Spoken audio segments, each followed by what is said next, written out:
Hello, hello, hello, hello, hello. Welcome to another book-based game. This is 9 hours, 9 persons, 9 doors, 999, part of the first of the Nonary games trilogy. This game I remember absolutely loving. It blew my mind so many times when I played it years and years and years ago. And I've always wanted to play it again, but I've been putting it off just because it's a puzzle game, mystery game. You know, I didn't want to remember too much and kind of ruin it. I feel it's been definitely long enough now. And we'll be going through the trilogy. So, as I said before, just to be totally honest, I have played this one before, and I've played the second one before. Once again, a very, very long time ago. The third one, on the other hand, I have never played. So, hopefully, we'll get through all this, and it'll be hopefully very interesting whether you're watching live or watching after the fact, following the story. Obviously, you can do both, especially with this kind of thing, because you could just listen in, watch at your own pace. And once again, it's a very, very compelling and really interesting story. Yeah, I'm just gonna.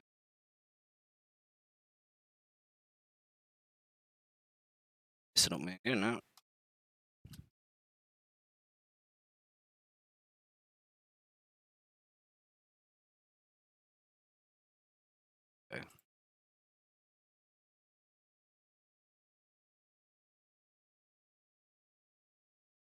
So apparently it's about 10 hours long, 9, 10. We'll see how we go. I remember this one's a bit more difficult to so much 100%. But the other ones do have like a chart and stuff which we can follow if I remember correctly. Once again, really, really excited for this. So let's get started. Great save data. Oh yeah, so this is originally a DS game. I'm not sure how it's going to work with one screen, because I remember two screens being really important, but you would assume they have sorted that potential problem.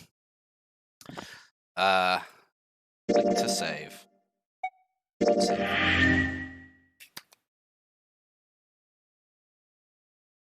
game is fiction. God, it'd be dark if it was. Don't know that. Novel and adventure. Let me know if the audio from the game is too loud.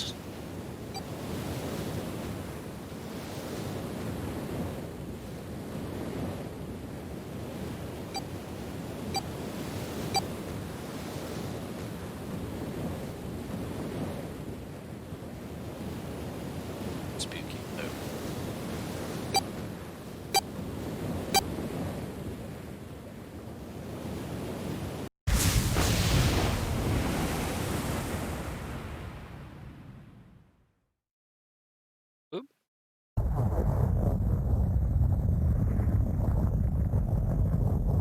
Loud noise startled Junpei awake. His eyes snapped open. What the? So just as the light, he realized that he didn't recognize his surroundings. Turn. The crack in Junpei's head connected with something metal. He rolled over and threw out of his hand to steady himself. But he found himself groping at empty hair. Whoa! So I don't have to do the voices. His balance lost, his still fuzzy mind struggling to understand what was going on. Junpei tumbled down onto the cold grey floor. Ouch! God damn it! Ah, what the hell? Oh, I see. Cool. It's a neat addition. Right. Something I haven't done is made sure my positioning wasn't getting any way. I think sit here. Hopefully not cause too much issue. We'll see how that goes. I can always change it. A bed? I fell pretty far. That really hurt. Damn, my eyesight's kind of blurry. Must have hit my head. No, wait. That's not it. An earthquake! But it's shaking too fast for that. Anyway. I'll have to do the... Where This is... am I? As anyone who wants to have a boyfriend stream. Not quite that good.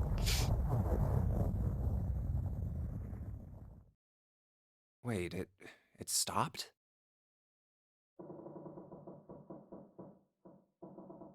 What's that sound? Oh.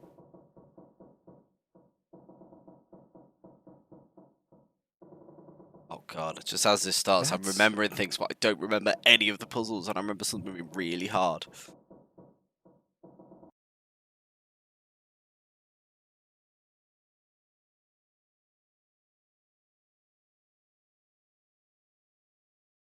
Five? What's this 5 mean? It won't open. What's this? Is this keeping the door shut? Hey! Hello? Is anyone there? Open the door! I think I've ever heard of it. I think when I played it, it was the Japanese version. Huh? It's in the menu. I always like to have a good look in the menu. Oh. So this, I remember this. This tells us all our different routes, all the things that interconnect. Depending on different choices you have. We'll only refer to that when we need to. What the hell is this? A watch? It doesn't look like one. 5. That's the same as the door. What? How do I take this off? Maybe pushing something on this will work? Nothing. Damn. Guess I'll have to force it off. No good. This stupid thing won't come off. What the hell is the deal with this thing? Where am I? And why the hell am I here? Why? What the hell happened To to be fair, me? so would you if you woke up. Oh my god. My head.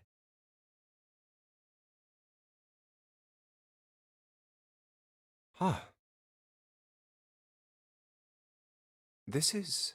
Hold on. Am I on a ship? I can't see anything. If only it wasn't so dark outside. Huh? Ooh. Oh, you gotta be kidding me. What the hell is going on here? Oh my god. What the hell? God damn it!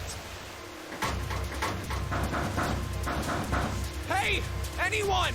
Is anyone there? Come on, if you're there, say something! It's not good. Not good at all. Okay. I need to find a way out, and fast.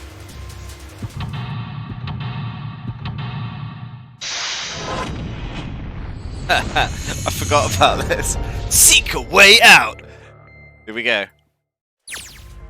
So now this is where we take over. Oh, whoa, whoa! So I'm guessing this is a top view. What do? Do I click? Oh, right, cool. Operations during an escape. During an escape, you're restricted to an area. Your goal, search around to uncover how to unlock the door.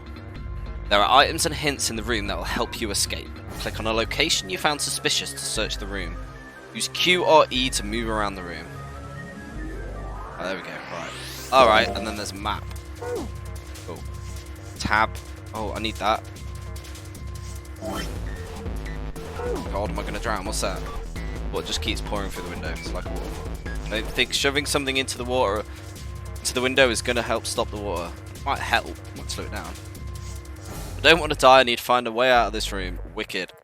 Okay, that was the table. It's a table. Water is pouring onto it like a waterfall. I don't see anything useful. Right. Alright, so I can do that. Let's do things. What's that? Right. That thing. That looks like a thing. What's that? Once you've obtained an item, you'll be able to go to the screen, click on an item, will take you to the item screen. Oh yeah, and you can look around things, can't you? I remember. Fine. Alright. I don't want to spin it, there we go. Yeah. Alright, that's actually easier. I flipped it. I say easier, oh my days. Right. Investigate with an item. The item is visible in the lower left screen, currently in hand. When you close the item screen, the last item will be in my hand. If you hold an item while investigating the room, it may trigger a reaction. Try switching out items and do different things. B to switch between them. Okay. And there's some writing on it. What's the boat? Picture frame. What we got? Seems to do anything. Seems like there's anything hidden in the sink. This is the only drain. Shelf. Nothing. Towel. Guard. What's this? Door to the stove. Opens easy enough. Sure which door was easy to open. Oh, screwdriver. Give it that screwdriver, and then find that and that. There's the picture. I remember things now. So that's given us some numbers. Finding items, yeah. Remember it now.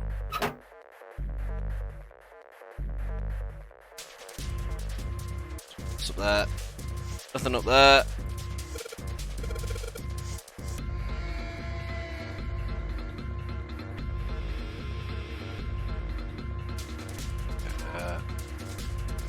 Bulb. What's this? Oh, there. Oh, there's a key. Should probably hold on. Oh, my face. What's up with my face? I look like a zombie. Man, what the hell happened to me? How did I end up here? I left work, headed back to my apartment, and...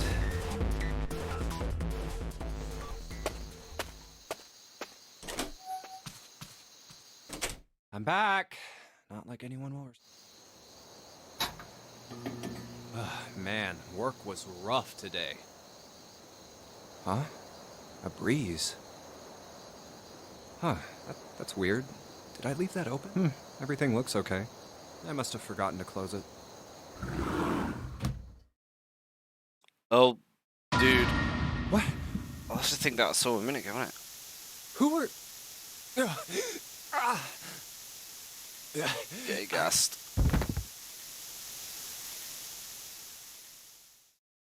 That is one thing. You have been chosen. Oh, that kind of thing freaks me out. You are about to participate in a game. The Nonary game. So this is where the name comes from. It is a game where you will put your life on the line. I don't want to do that. That's right. That guy with the gas mask. That son of a bitch must have taken me here. When I get my hands on him... Well, I guess there's no way to know if that was a man or not. At least, you know... Just who was that? No assuming. Good. They said, you have been chosen. What the hell is going on? Why me? You are about to participate in a game. The Nonary game. It is a game where you will put your life on the line. The Nonary game. Huh. What the hell is a Nonary game? God damn it! Exactly. Like, what's going on? Is that it? Left on the mirror. Right. Back it up. Back it up. The door.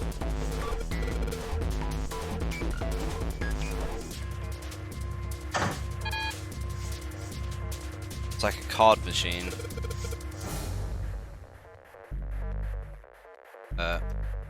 Right. Oh, this.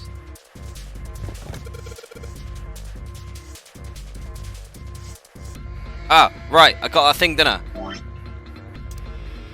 So, here we go. Right. Hold on, panicking. Why am I panicking?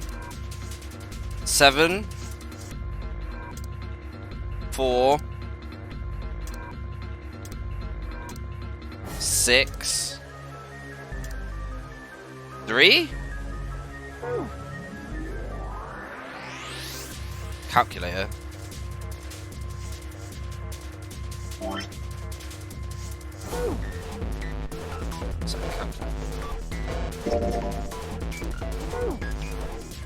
Oh, is this menu? Alright, so get a calculator. That's cool.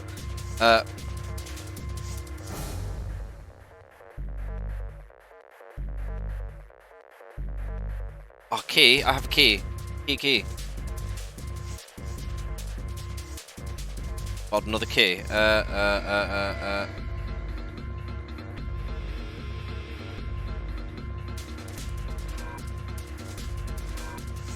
Key. So, that. Ah! Another key. Back it up. We're in. Oh. Oh wait, we got this. They get mini games. Then by clicking on the screen, some minutes can manipulate something, while others require you to apply the right object.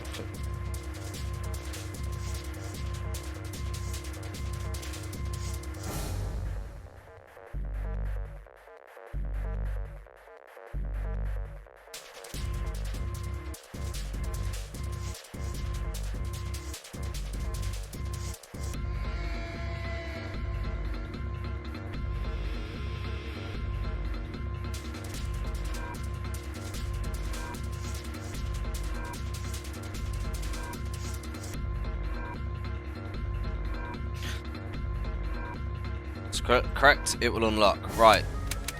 7. Oh, I broke it.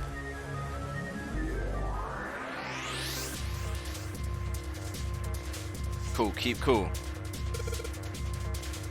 Oh, I can't get to my thing. 7, 4, 6, 3. What? Items. So, filled in red. 7. That's definitely a 7. 4. 6. 3. That's...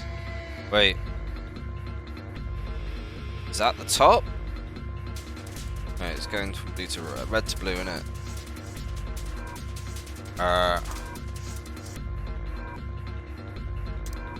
7. 4.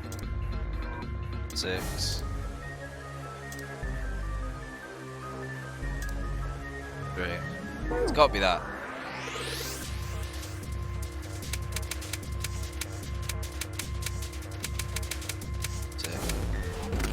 Gimme!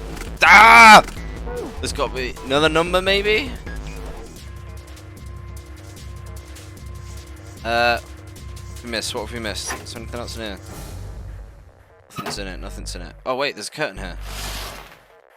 Ah, wait!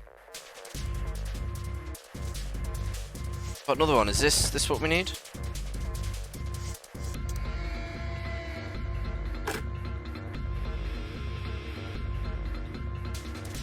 Let's do it.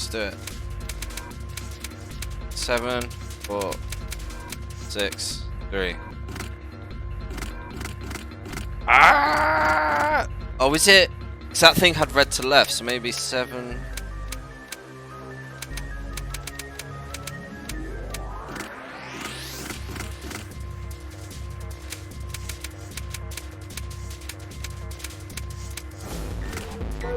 Oh man.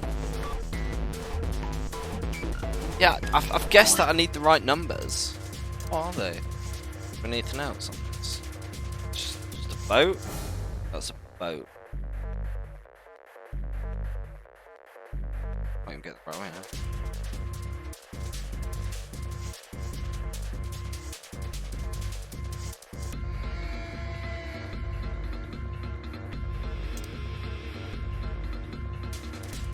Red to blue.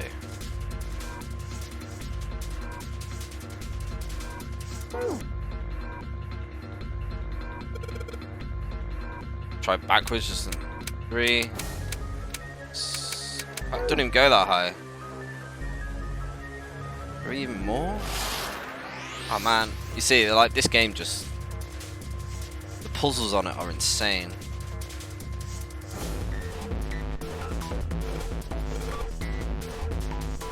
Oh. Oh, got another one.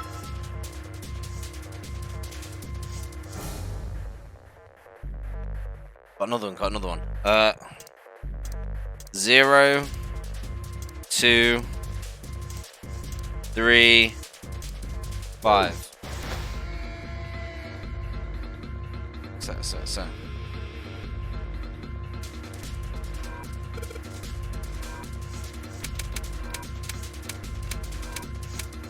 Wait.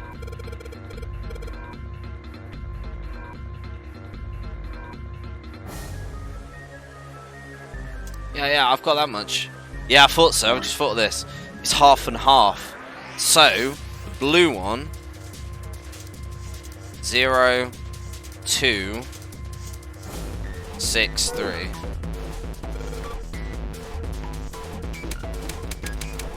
Six, 3. We're in! See if these numbers work. Turn of the key, and it's working. Alright, let's open it up. Got.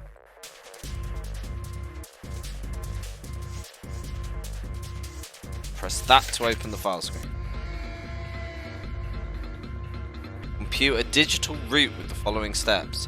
Add all the numbers in question to one another. You end up with something greater than a single digit number, add the digits to one. For instance, if you have a double digit number, add the number in the tens place and the number in the ones place. Keep adding digits until you have a single digit. That's how you find a digital root. Example, 7863. Be 21, 2 plus 1 equals 3. Alright, okay, I think that's simple enough concept.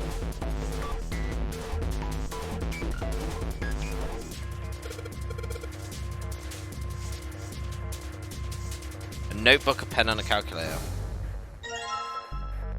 Stack of blue key cards. Okay.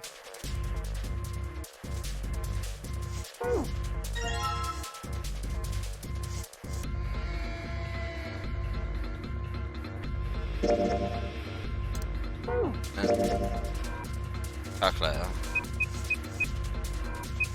Ah, use your brain. Watch the roll. Ah, right, it's like save.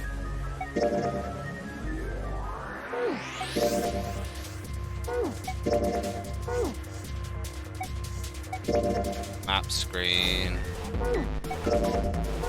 Later.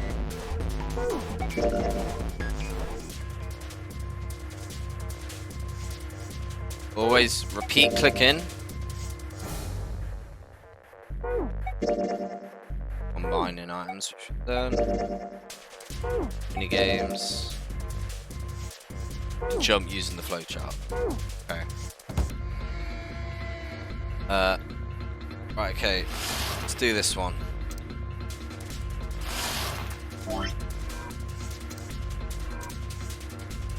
Seven. 4. 8. 5. 7, 4, 8, 5.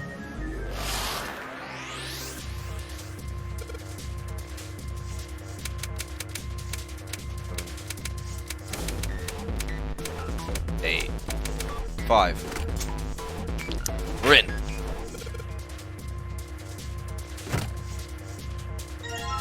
More cards.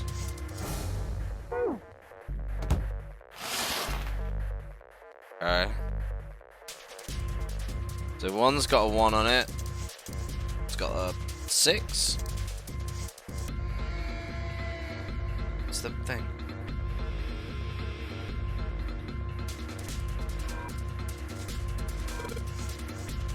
Buy the cards.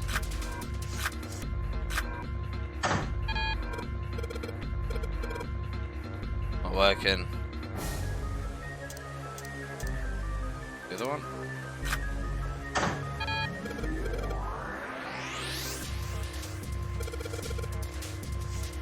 digital route. There's a 5 on the door. Digital route of 5. Slide the cards. Give me a route of 5. Okay, so. Alright, cool. So 3 cards to get a 5.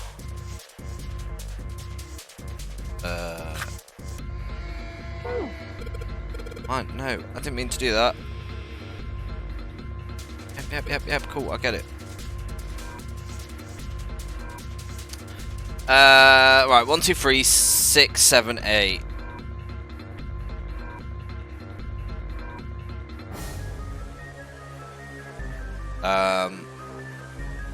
So if you do 1, 2, 3, that's 6. It's on its own, which you don't want.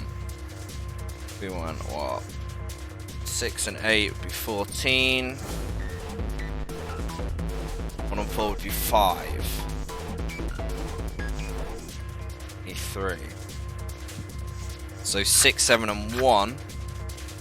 Nailed it.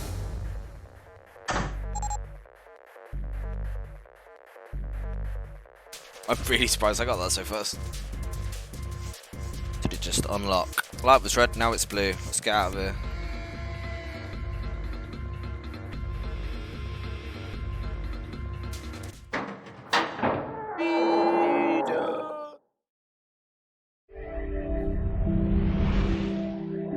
You found it.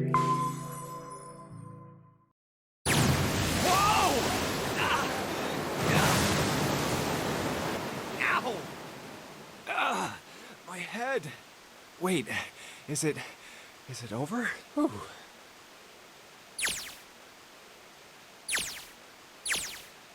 That felt too much like being flushed down a toilet. Damn.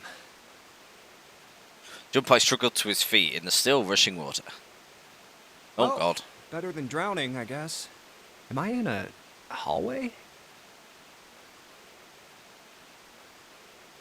Water that had followed him out the room was rapidly pouring out the door. It flowed quickly down the hallway and slammed into the foot of a short flight of stairs. Just 5 steps. Top of the short staircase. A door. Another door. Oh, goddamn doors. Damn this water. Let me go. Junpei leapt up the stairs straight for the door. Oh, yes. It opened. The door burst open and Junpei exploded out of it, only to freeze in his tracks. What other possible response could there have been to what he saw? What the hell? Oh, fancy. His voice trailed off, and all he could do was stare. Just gonna be back in a second.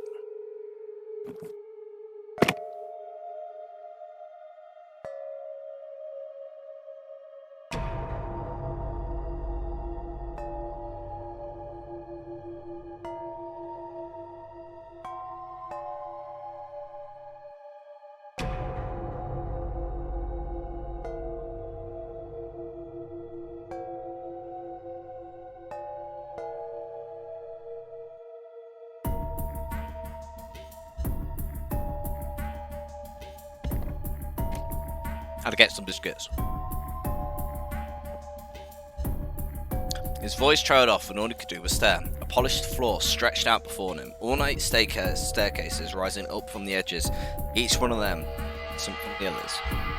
Stairs and pillars of solid wood and Art Nouveau. The damaged decorations covered the walls and pillars. Or embellishments. It looked nothing so much as the entrance to a luxurious mansion from the early 1990s. This is the inside of a ship?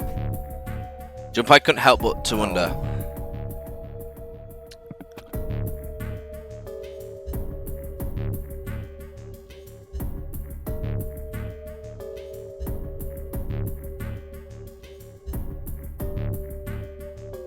Water filling the hallway behind him suggested that yes, he was. As he looked, a fresh wave rolled out the room he'd been in, gathering speed as it moved towards the stairs. That's what I thought. This is totally, Wait, what the hell? A wave? Oh, shit! Oh, God. Okay, I gotta gotta get out of here. Spun around his wet shoes, squeaking in protest on the polished floor, and ran towards this tremendous staircase in front of him. C deck.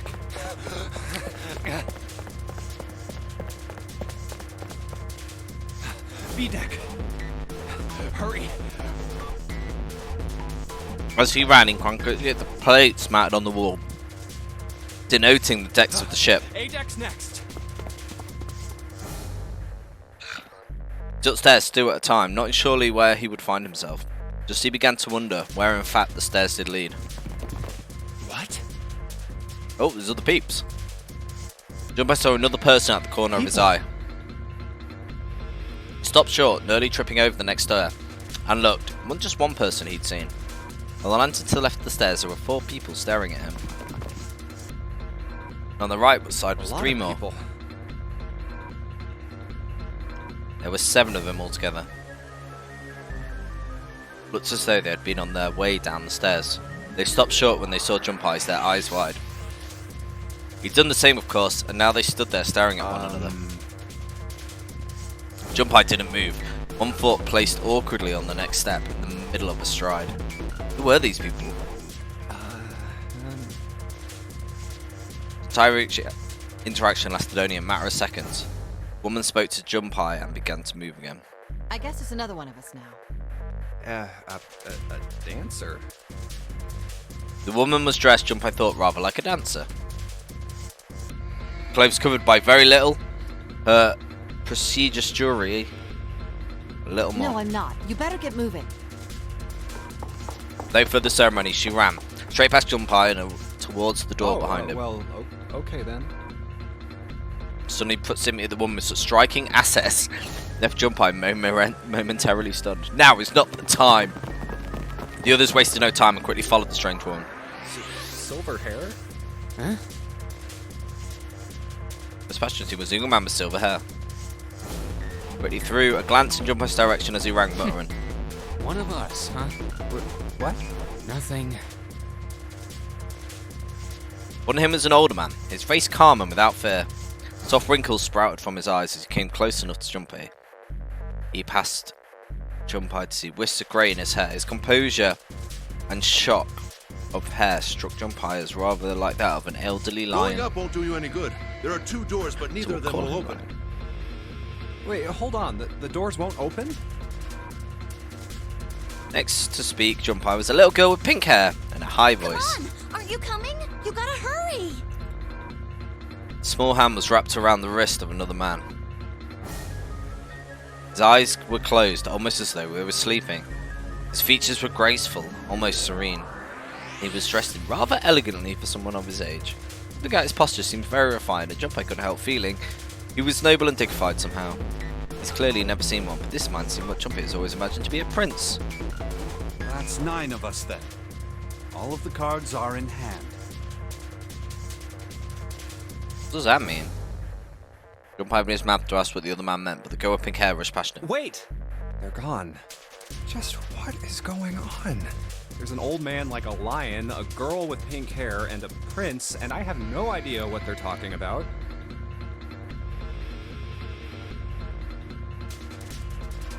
He turned just in time to see 2 more people running towards him. One of them had hair like a bird's nest. Called him bird's nest. Looked though a stiff breeze might topple him. The other was a verbal mountain of Huh? Ah!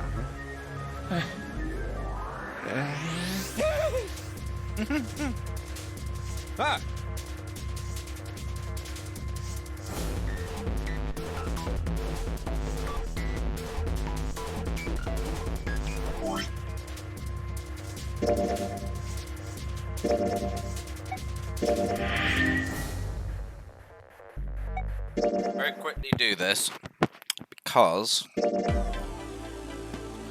feel like we Nonary need game. voices up. Background music can come down just a touch. Make it nicer for people.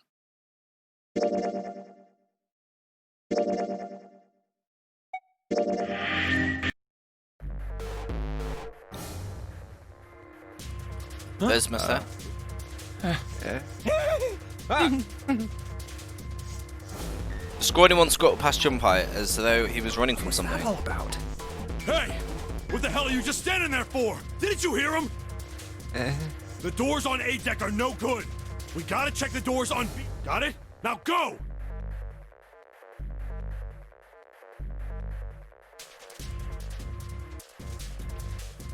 Boy had a chance to respond. Man laid a massive hand on Junpai's shoulder. No more than Junpai would have used to brush aside a fly, the man shoved him out of the way. Whoa. Going off balance by the man and recent events, it took Junpai a few steps to get his bearings. He finally regained his balance and looked up at what the Seven had been running towards. Hey, man, that was dangerous. Huh? Two pairs of large iron doors set into the wall in front of him. They looked quite sturdy and each had handles jutting from them. When across the surface, each door in red paint was a number. On the right. And this one says 5. They're the same.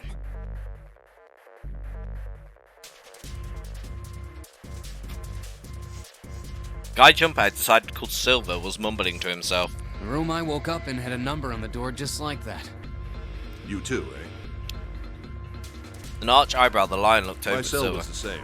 A number upon the door. I opened it, ran down the hallway outside, and found myself in a rather grand room full of stairs, as I suspect did the rest of you. Although the floodgates had been opened, they all began to talk at once. Me too. Same for me. There was a door with a number on it. Soon became clear that each one of them had awoken in a room with a locked door and solved a puzzle to escape. They've all ended up in the same room, as though they've been guided here. Yes, we all saw the same thing. That's not important. We need to hurry. You think I don't know that lady? Although attempts for time to finish, Silver was already running. Held the door level 5 and pulled. Nope. However, Fuck, it's not opening. This damn thing won't even budge. Out of my way! the man grabbed Silver's shoulder and tossed him aside.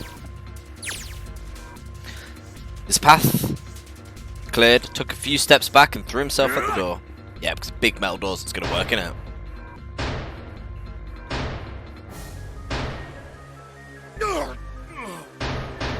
God, calm down. Doors shook and threw no signs of breaking open. The man threw himself at the door again. A body slam from a guy that big didn't even budge it. There must be some other way. Junpai turned towards door 4. Next to the door on the wall, there was a small box. This looks just like the device next to the door in that room earlier. So that means this door is probably locked too. Just like in his head. But still... I had to check. I grabbed the handle and threw all of his weight into it. It was locked as tight at the door next to it, as he'd suspected. Junpai punched the door, it did not respond. Are there any other doors? Barely finished the thought when the C-deck plate he passed on his way up sprang unbidden to his mind. Spotting the one he had moved before he had time to think, Junpai turned and ran back towards the stairs. Scarcely taken a step when, at the top of the stairs, next to an ornate clock embracing the wall, he saw a person. It was a girl. She looked to be the same age as Junpai. He froze, unable to look away from her face. He wasn't confounded by her beauty or something equally silly. No, there was another reason he couldn't take his eyes off the girl. Junpai had seen her somewhere before. He knows her.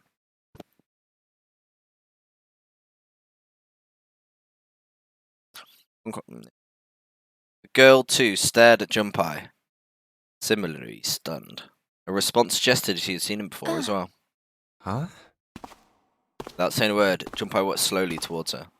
He didn't move. It was almost as though she was held in place by some magic spell. As Junpai stepped into her lantern, the spell broke. No sooner has he set his foot down, the whole ship shook a second time. Cold. Great call. The girl eventually fell. Watch out! Moving on instinct, Junpai leapt to grab to catch her. So he thought. Oh, Oh, hello. Face was far closer than it should have been, mere inches from his own. He was flat on his back, and she had landed squarely on top of him. The girl seemed to become confused as she did, and her face shifted. She hadn't fully recovered from seeing him.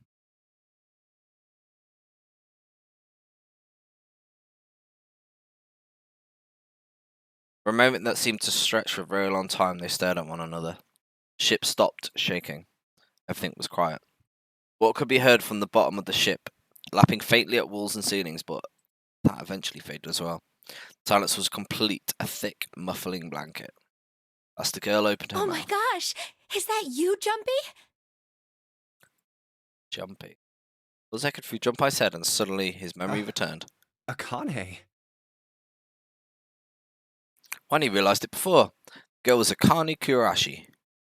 She and Junpei had been friends in childhood. They'd gone to elementary school together for 6 years. But what was she doing on the ship? The soft eyes were only inches away from his own. He could feel the warmth of her face. Feelings he'd thought long forgotten began to work their way to the surface. He could feel his face eaten up. At that moment.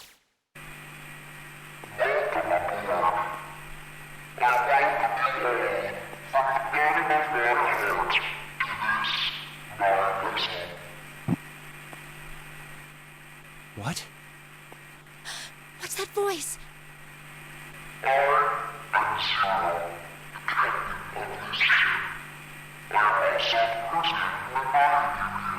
This is... that guy in the gas mask! Bum, bum, bum. Hey, asshole! What the hell is this? Come on out here. I want to get a look at you. What do you mean to do to us?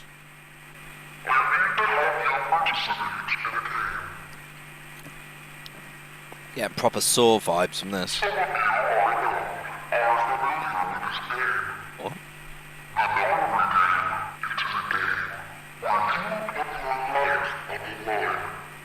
Nonary game. What the hell's that?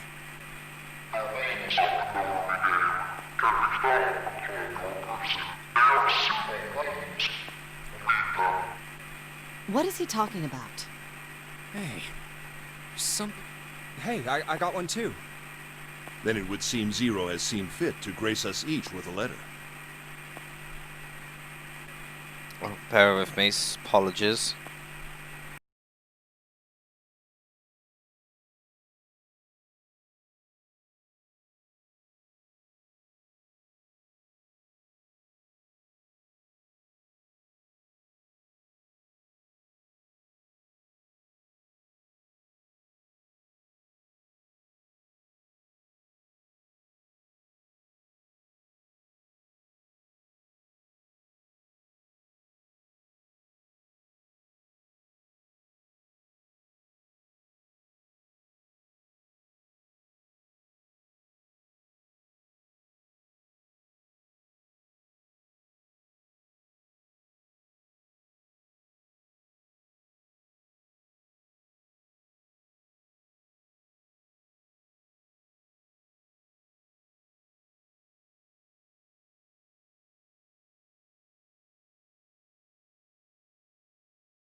Hello.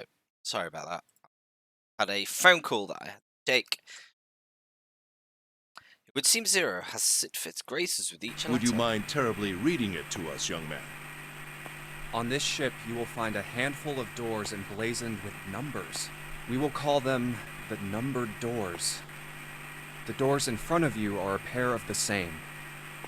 The key to opening these numbered doors are the numbered bracelets that each of you possess. Should you total the numbers on your numbered bracelets and find that the digital root of that number is equal to the number of that door, the door will open.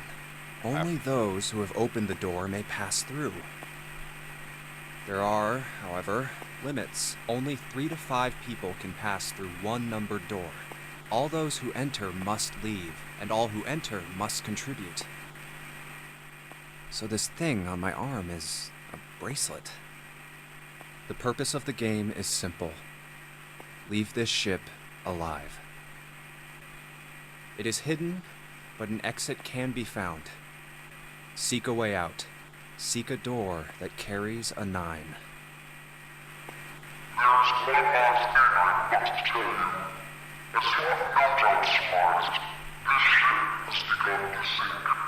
Unable to right deep well, the famous ocean liner Titanic crashed into Earth's moon. After remaining afloat for 2 hours and 40 minutes, it sank beneath the waters of the North Atlantic. We will give you more time. 9 hours. Now is the time we will be giving to make your escape. See the theme here.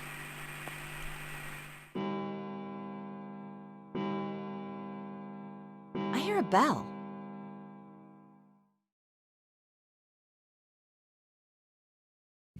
I think it's coming from over by the stairs.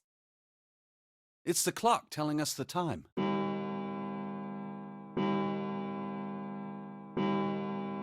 It rang 9 times, so 9 o'clock. I think it's 9 p.m. I couldn't see anything when I tried looking out the window earlier. It has to be nighttime.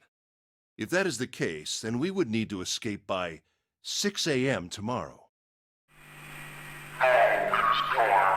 Let our game begin. I wish you all the best of luck.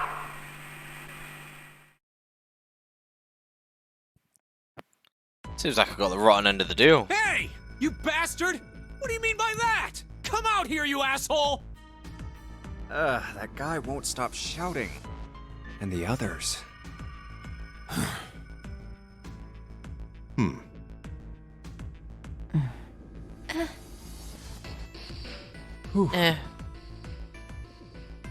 I have way too many questions. Who is Zero? What's the Nonary game? What's it for? Is he some nutjob just doing this to mess with us, or does he have some other purpose? This is the Why mystery. did he need to be part of this insane game? And the others? Why are these 8 people here? And the most confusing of them all. Why is Akane here? I haven't seen her since elementary school. Why her? Why now? Coincidence? No. There's no way. There has to be a reason. I don't know what exactly, but there has to be. Very well. Standing around here won't do us any good. Best we get moving, don't you think? Get moving? Are you planning to open the numbered doors? Hey, wait! But don't tell me you're actually gonna do what this Zero says. No, that's not what I mean. Lion shook his head, mildly I'm annoyed. saying let's find another way. After all, we haven't really examined this place yet. What? Where have we not looked? Everyone searched A-Deck already, right? Yeah, we were kind of in a rush though, so we probably missed some things. Why don't we check out the lower floors first? We should see how deep this place goes. I can work with that. Then let's go.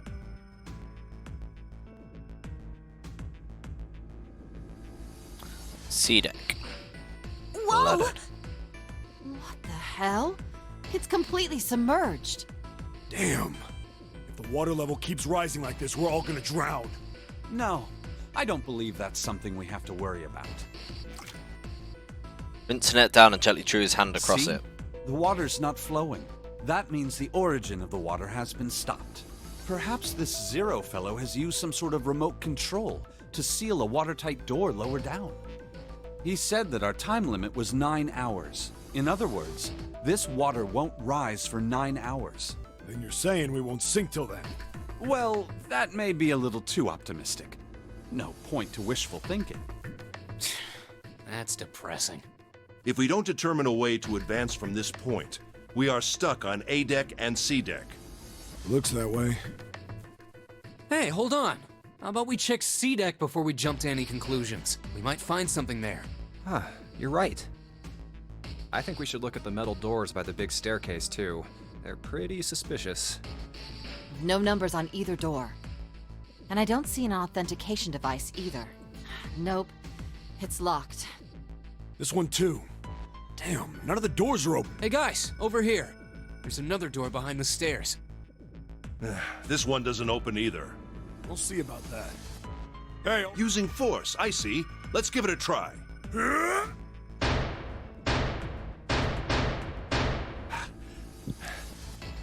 Could you not just start shouting out of nowhere? You almost gave me a heart attack, you know. Oh, sorry. It doesn't appear to have moved even with two of us trying. It's very well made. Try using your brain first. Speaking. Huh? Take a closer look. A keyhole? Right. It's obvious what we need to open this door. A key, huh? You got a problem? No, I just really doubt we'll find a key that easy. No one tense air between the jump and move closer to examine the doorknob. What's this? Just about the strange mark in the shape of a circle surrounding There's a a knob. mark on it. Does it mean something? Hey, look! Over here, too! The double doors they hadn't examined yet. More doors. I think they're elevators. Huh? There's an inverted triangle button by them. May as well try pressing it. Huh. Nothing. Maybe the power isn't on. Or we need to do something with this card reader. And there's a strange mark here, too. What is this? It looks like a lowercase h with a dash drawn across the upper stem of the h. We stared at it for a while. This is the symbol of Saturn. I'd say it looks like It's an astrological symbol. Then the mark on the other door. I think that was the sun symbol. We saw the same symbols on A deck. We did? I don't remember that. A deck, huh? I haven't been there, so I wouldn't know. We may as well check again since we're talking about it. So it's urged them on, and they took the stairs up. There. The two doors next to the stairs. The one on the left had a keyhole with a similar symbol. She's right. It looks similar to what we saw. This is an Earth symbol. The horizontal line symbolizes the equator, and the vertical one represents the prime meridian. I see. We looked up at the ceiling. The ceiling. Metal plates. Huh. It's as if it's covering something up. Perhaps it was a dome of some kind. I wish we could get out through there. Be realistic. We'd need a lot of explosives to open that up. The windows, too. Huh. They're all covered. Several windows along, but you got a screwdriver just. Covered. Oh. I can like scroll. That's good. In other words, we're trapped. All the exits go nowhere. Thanks for that. Really bits helpful information. Junpei was not happy. The girl with pink hair spoke up. Well, I'm sure they go somewhere. We just can't open them. You don't know that. For all we know, they just open into walls or take us in circles. Prince did not agree. No. I'm sure they go somewhere. Otherwise, what point would there be? And we can open them. Well, 2 of them at least. Or in the 5 door. Oh, you mean the numbered doors? Lights went to the doors with the numbers on them. The atmosphere in the room grew Hey, tense. wait a minute. I think I said this earlier, but I don't think we should do that. Hands moved in front of the doors as if to block We'd them. have to be crazy to open these doors. If we do that, we're doing exactly what Zero wants us to do. Suddenly, everyone began to speak at once. May as well give it a shot. We can't stay here forever. Yes, I'm in favor as well. No, I'm totally against this. But shouldn't we at least try? We don't know what'll happen. We should stay here. We don't have time for that. In 8.5 hours, this ship is going to sink. Hammer voices made it next to impossible to discern who was saying what. The arguments grew more and more intense until people were shouting and screaming at one another. Hey, shut up! They fell silent and all eyes turned to Junpei. Felt stared burning into him, but he refused Before to we flinch. try and decide where we're going to go, there's something else we ought to do. What's that? We need to exchange information. We don't know anything about each other. I want to know who you guys are. Who you are, where you came from, why you ended up here. Don't tell me you aren't curious too. It was silent. Some of them looked the other way, or bit their lip, or crossed their arms and stared at the ceiling. One of them spoke up. It was Arcane. I agree. I think Jumpy is right. Jumpy? Oh, I'm sorry. I'm talking about him. I just call him Jumpy. His name is Junpei. She pointed towards Junpei. We're childhood friends. We went to the same elementary school. Wait, stop! Don't tell us stuff we didn't ask you about. Zero's probably watching us right now. What are you gonna do if he's listening in? Oh, would that be bad? Hell yeah, it would! We don't know how much that bastard knows about us.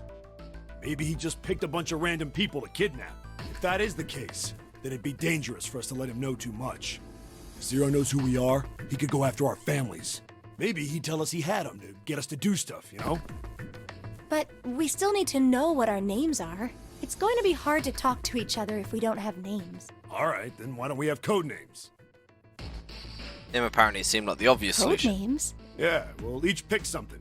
Like, I'll be 7. 7? Why are you 7? Seemed a fair question. The man stuck out his left arm. Because this bracelet number says 7. Oh, I get it. Yeah, that's a good idea. He smoked. Alright, I'm gonna be Santa. Any of you chumps know Japanese? No?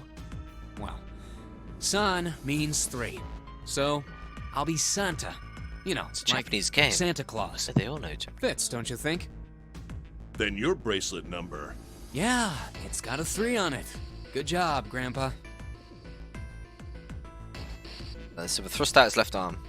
Sure enough, the face is bracelet with 3. Very well then. I'll go next, shall I?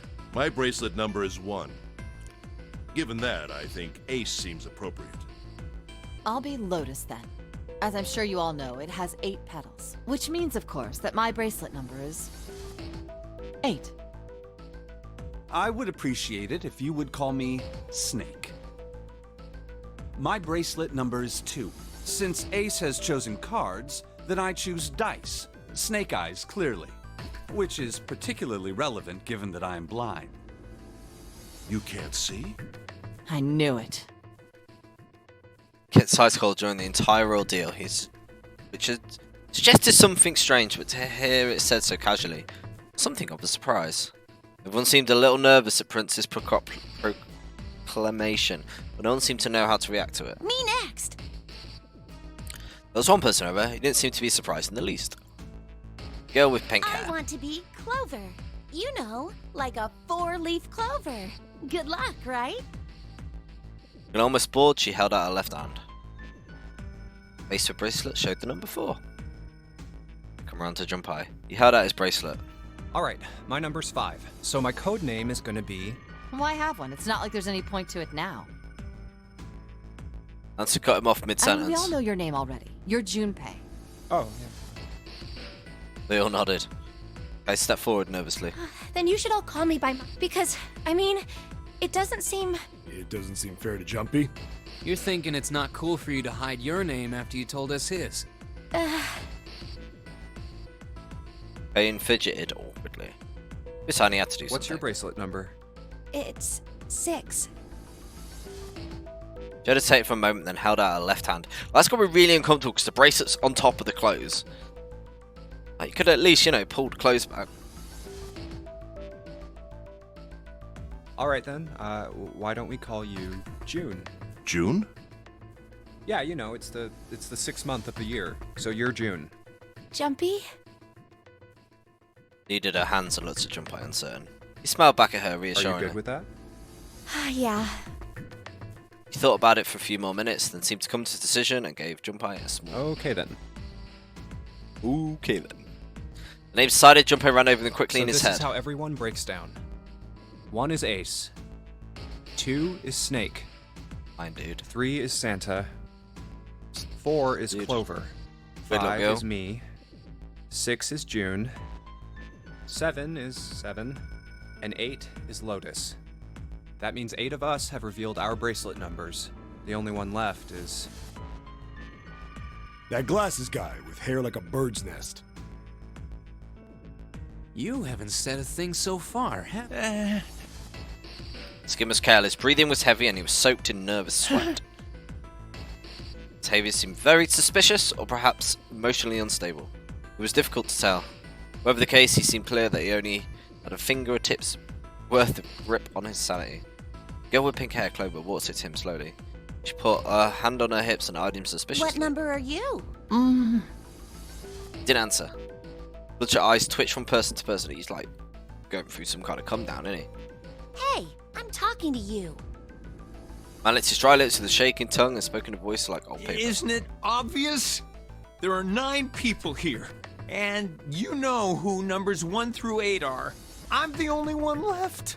So you're 9? Yeah. Extended a trembling arm. Bracelet did indeed say 9. Clover looked at him, tempestuous. What's your code name? Code? What do you want us to call you? We all made up names. You should too. I don't need one. Why not? Because I am not gonna stay here with you. Took a shuddering breath and exhaled. Clover looked at him with something very like disgust. You've got some sort of plan? I do. Yeah? What's that? You sure you want to know? Yeah? All right, let me show you. I'm gonna do this!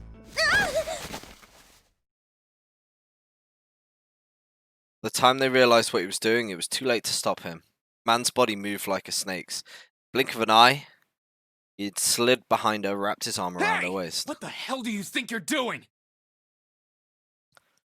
Silver, Santa, stepped forward. Clover, 9th man. He was halfway there. Stay when back! the man's hand drove into his pocket. Ah, A fucking knife from. if you get any closer, I'll cut her open. Yeah, that's right. Man's smile was neither friendly nor reassuring. Sweat poured down his neck, soaking the collar of his shirt. Clover, are you all right? Snake voice sounded oddly concerned. Yeah, I'm fine. Her voice shook, making her words less convincing. What the hell are you trying to do? I told you. This is my plan. What are you gonna do to her, you sick son of a bitch? Don't worry. I'm not gonna do anything to. If she just does what I tell her to, I'll let her go. Always a psycho. He started moving backwards, slowly keeping his grip on Clover. Slowly. That's right. Just follow me. Keeping a distance, Japan the others followed. Eventually, the man reached the wall. He gave a start, his back touched it, and then glanced around quickly and spoke. Here. Verify. The left. Look on your left. Do you see the device on the wall? Place your hand on the scanner panel, the round part. What if I don't? Man's nostril flared and he looked like he was about to choke. Are you an idiot? What do you think? I could slit your throat right now. I'll kill you if I have to. All I need is your bracelet. Just do it. Do it now. Pressed the knife against Clover's neck hard. Okay, I'll do it. Slowly, she stretched her left hand out towards the Like device. this? The back was to it, and she felt around for a moment before she found the circular panel. Made a cold electronic noise on the display above her hand, and an asterisk appeared. So that's how it works. He called that round part of the device the scanner panel. If we put our left hand on it, our bracelet number gets entered into the device. Then, Should you total the numbers on your numbered bracelets and find that the digital root of that number is equal to the number of that door, the door... Open. The eyes to the door itself, 5. Number on it was door 5. Why does this guy know so much about how this thing works? It's like he knows exactly what to do. Good. Good. You're done. Next. You, right? You're the one with the number 1 bracelet, right? Yes, I am. So? Then you're next. Just verify your number like this little brat did. What are you doing? Do it! Don't you care what happens to her?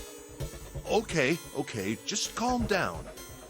He held up his hands, palms out. Ninth man jerked his chin I'm towards the coming device. Slowly, cautiously, Ace moved towards the device. Seemed like an agonizing eternity. He reached it. Now. All right, this is what you wanted, right? Ace nodded and placed his hand on the scanner panel. The device beeped again, and a second asterisk appeared. Now the device has both Clover and Ace's numbers, 4 and 1. 4 plus 1 is 5. It's the same as the number written on the door, but it won't open yet. Only 3 to 5 people can pass through one numbered door. One more person. If what Zero said is true, he needs one more person. Who? Who does he need? Get back! His voice shook, but the knife he held to Clover's throat made his words a command. He took 2, then 3 steps back. Farther! More than that! Go all the way back! Okay. The Ace did what he was told. Wait, don't tell me. So when Junpei understood his plan. Clover's 4 and Ace's 1. Added to the ninth man's 9. 4 plus 1 plus 9 is 14. And the digital root of 14. In other words... Thank God you were all so cooperative. Now I can get out of this nightmare. Rest his own hand against the scanner panel. Third asterisk appeared on the screen. He dropped his hand, level on the side, device and pull.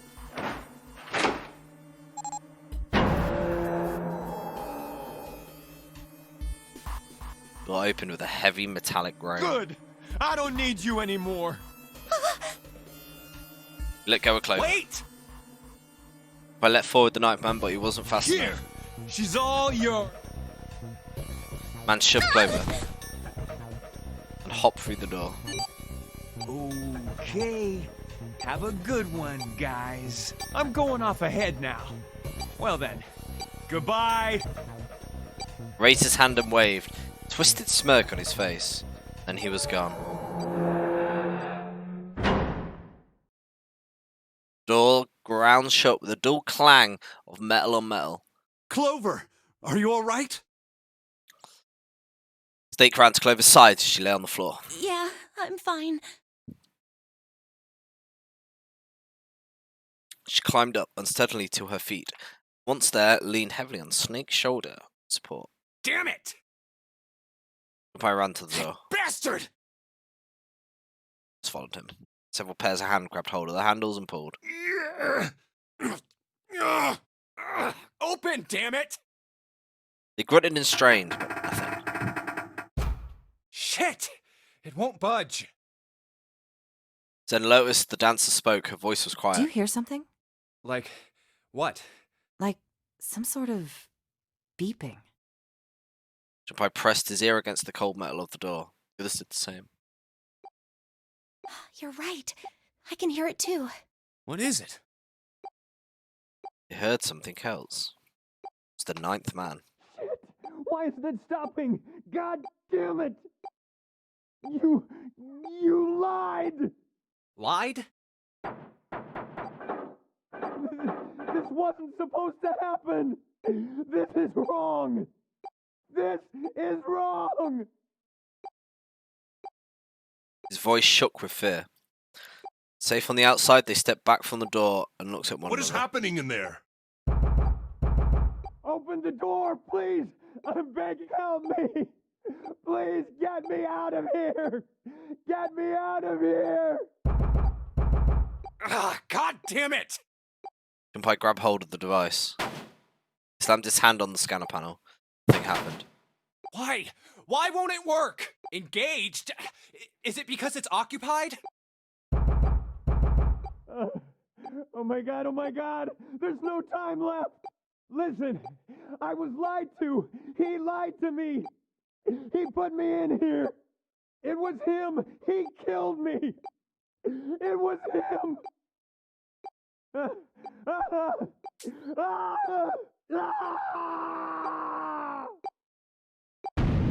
Oh.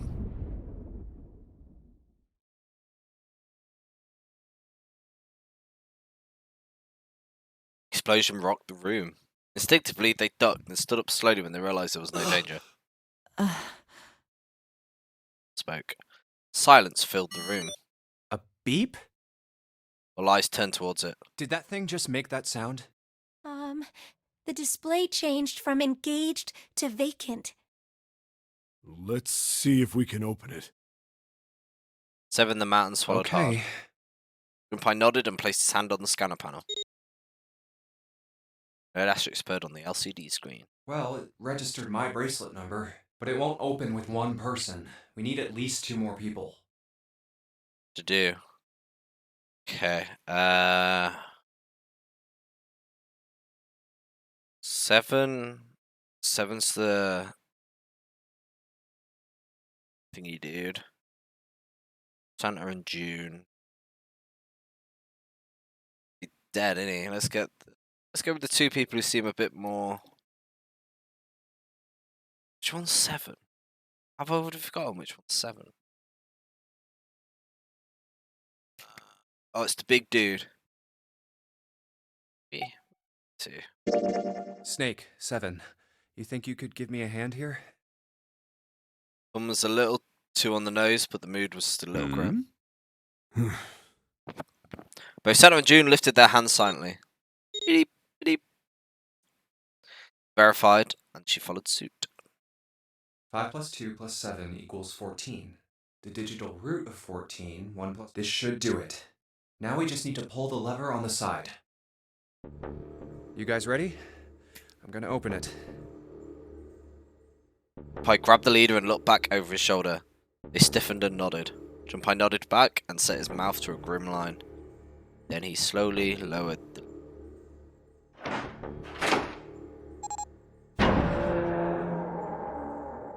Oh god. As a telegram, the good door slid open.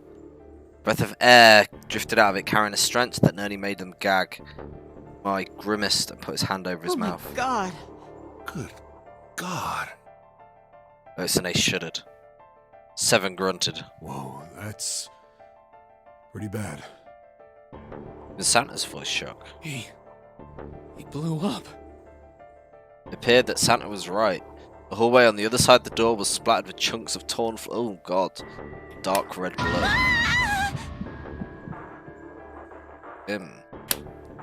Shriek echoed across the room. It had come from June. Then her strength left her and she dropped. As Junpei turned to catch her, the door groaned shut.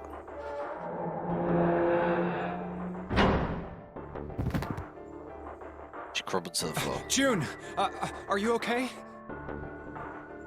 Junpei dropped to his knees and put his arm around her shoulders. That's when he noticed. Her whole body was feverish. She was radiating intense heat. What the hell? Where'd this fever come from? June didn't answer. Her face looked like wax. Her whole body began to shake. Okay, let's just rest for a minute, okay? You think you can walk? She nodded weakly. Junpei lifted June to her feet, guided her to a nearby chair. Here we go. Gently as he could, he set her down in it. How are you feeling? Are you alright?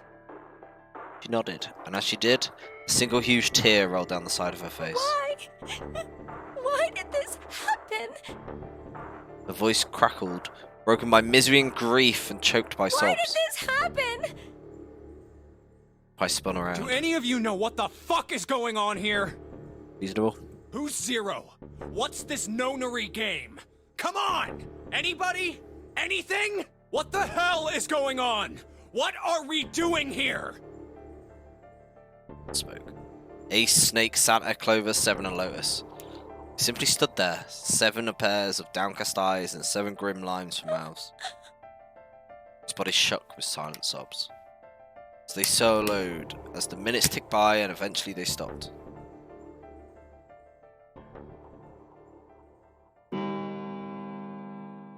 And suddenly, cold, heavy silence that began to envelop them like a pit fog, a bell began to ring. Clock in the central hall. Odd hour. Done anything? You're gonna get stabbed up. And on the 10th ring it stopped. The sound of the bell faded away in silence. It's 10 o'clock then.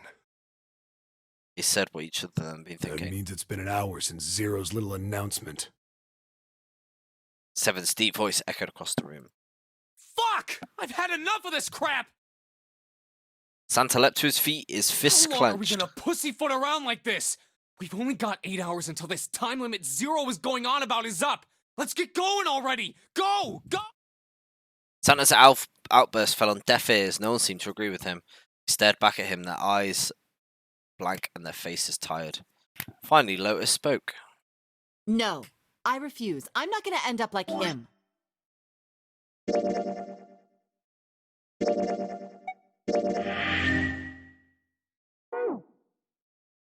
Him?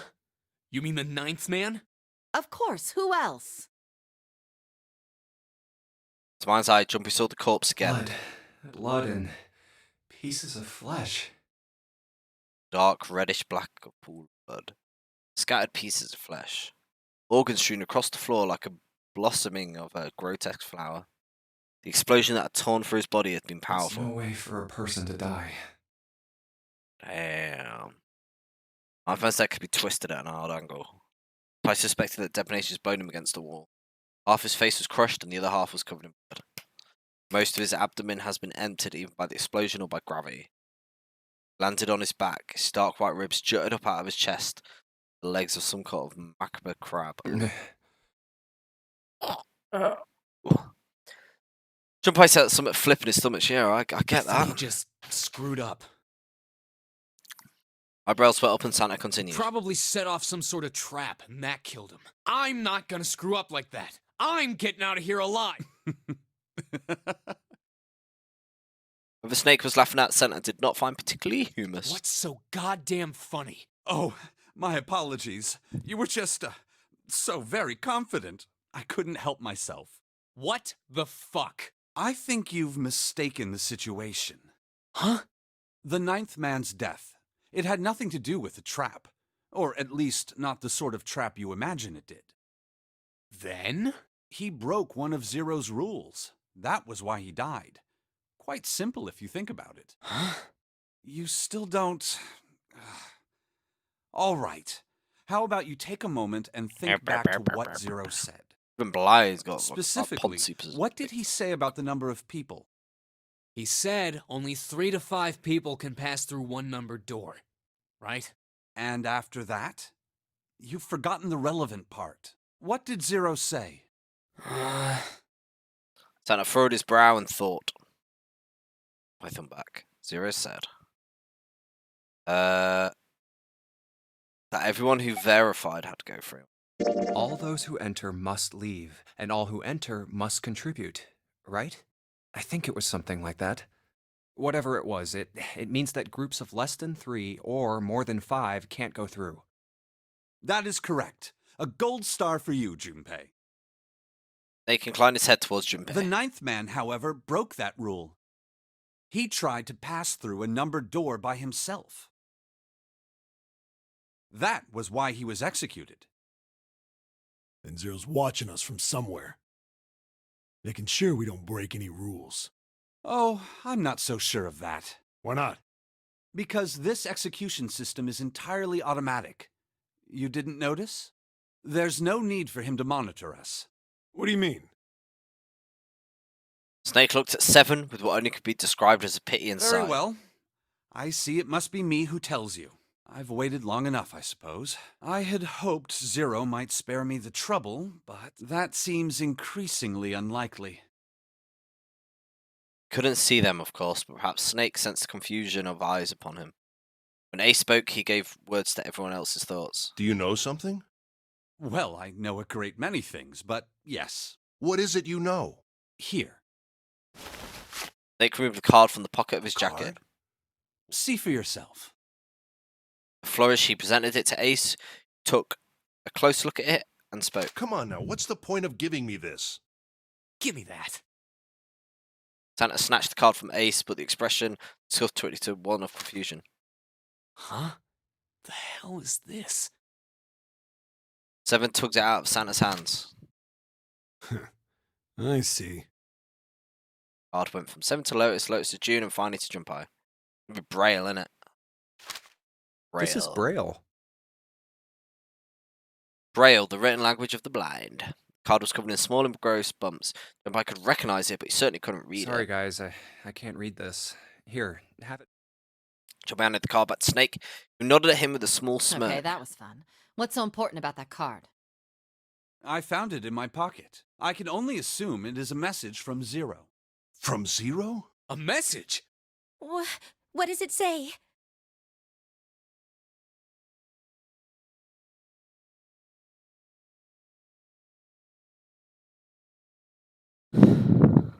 Suddenly, everyone was crowding around Snake, desperate to hear what the message said.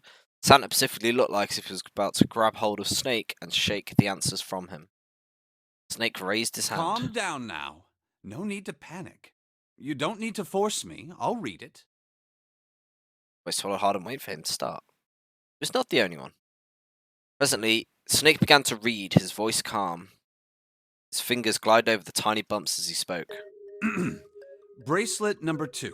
Since you are not blessed with sight, I shall bless you, and only you, with information. I shall tell you of the function of the red, of the dead, and of the bracelet. The red is the recognition device. It will verify your number. Beside every numbered door, you will find a red. The dead is the deactivation device. It does exactly what it says. Once you have passed through the numbered door, you must use the dead to stop the detonator in your bracelet. But perhaps you are wondering, what does this detonator detonate? I am afraid this might be something of a surprise. I have placed a small bomb inside of you and people whom you are about to meet. You swallowed it while you were unconscious. Oh my god. I have no doubt, by the time you read this note, the bomb will have passed your stomach and found its way to your small intestine. In other words, you will be unable to regurgitate it. I suggest you do not try. As I mentioned before, the bracelet on your left hand contains a detonator. Think of it as a remote fuse, or timer, for the bomb in your body. There is only one condition which will cause it to detonate. That condition is that you enter a numbered door. Once you have done so, the timer will activate, no matter who you may be. You will have 81 seconds. If, after that time, the detonator has not been deactivated, it will send a signal to the bomb in your body, instructing it to explode. In order to deactivate the detonator, every person who verified their number at the red must also verify their numbers at the dead. Once all numbers have been verified by the dead, unity and the countdown will cease. Anyone who does not verify their number at the red will find themselves unable to verify their number at the dead. That is to say, if you should pass through a numbered door without first verifying your number at the red, in 81 seconds, you will be dead. You must also keep in mind that the numbered doors will close automatically after 9 seconds have passed. So long as the doors open, the dead will not function. You would do well to remember this. Should total of 9 seconds. Lastly, let us discuss how to remove the bracelets. There are only 2 ways to do so. 1. You escape from this ship. 2. Your heart rate reaches 0. In other words, once the bracelet is taken outside the confines of the ship, or detects that its wearer's heartbeat has fallen to 0, it will shut down automatically. There is no other way to remove your bracelet. If you attempt to force it off, or disable the detonator, the bomb within you will immediately explode. This is all the information which I can impart to you. How you choose to use it is for you to decide. If used wisely, you can eliminate those who might be a danger to you. For a time, you would be able to control your fate. I wish you the best of luck. Did he tell the man? Finish reading and carefully turn. Yeah, did he tell the guy who exploded? So it's saying only those who verify their numbers at the red can pass through the numbered doors. Teams can't add or subtract people after they're scanned in. The reds, deads, and bracelets enforce the rules. They're judge, jury, and executioner. Shit! A fucking bomb! Come out! Come out, damn it! Finds Zero's gesture, both Santa and Seven put fingers down their throats and began to gag. The rest stiffened. Some touched their stomachs, some simply stared at their bracelets. That would be horrible, wouldn't it? Junpei gingerly touched his stomach. Bomb inside me. Thought of it made him queasy. Felt oddly hollow and his legs were weak. What made Zero think creating this horror show of a game was a good idea? I looked over at the All others. right. I'm gonna ask one more time. Do any of you know anything about Zero?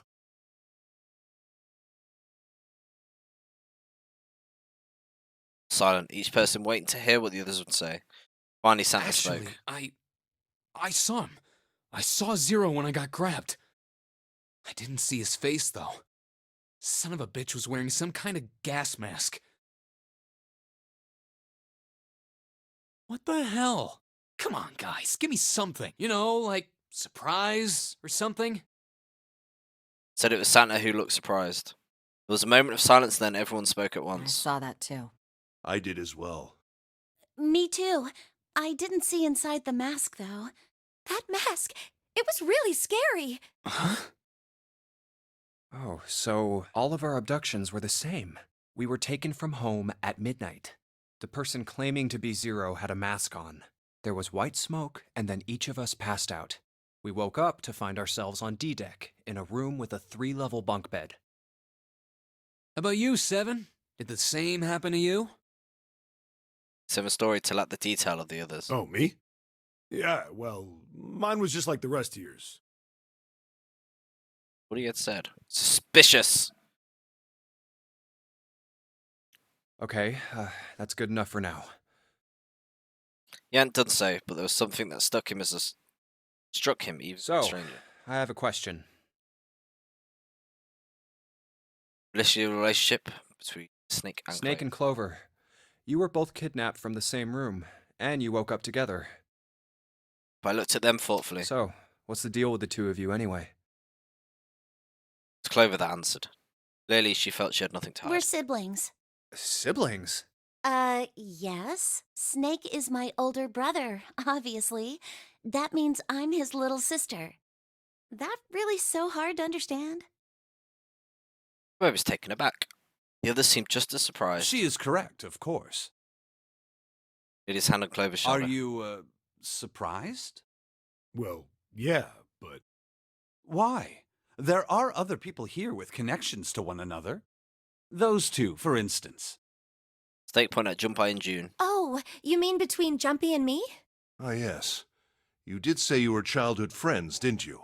Wait, you went to school together? Yeah. June glanced at Junpei, uncovered with sudden attention. Well, yeah. Felt somewhat nervous as well, and tried to scratch his head casually as possible. Hey, you think maybe we could figure out who Zero is this way? yeah, you're right. You connect the dots between the victims, and that leads you to the perp. Textbook stuff. Junpei, June, does any of this ring a bell? Huh, ring a bell. Ring a bell? Looked at one another. It was staged. They both tilted their head at the same time. Well, perhaps you went to school with the son of a multimillionaire. A millionaire? Son? Well, someone bought this boat and set up all of this. Whoever Zero is, they must be incredibly rich.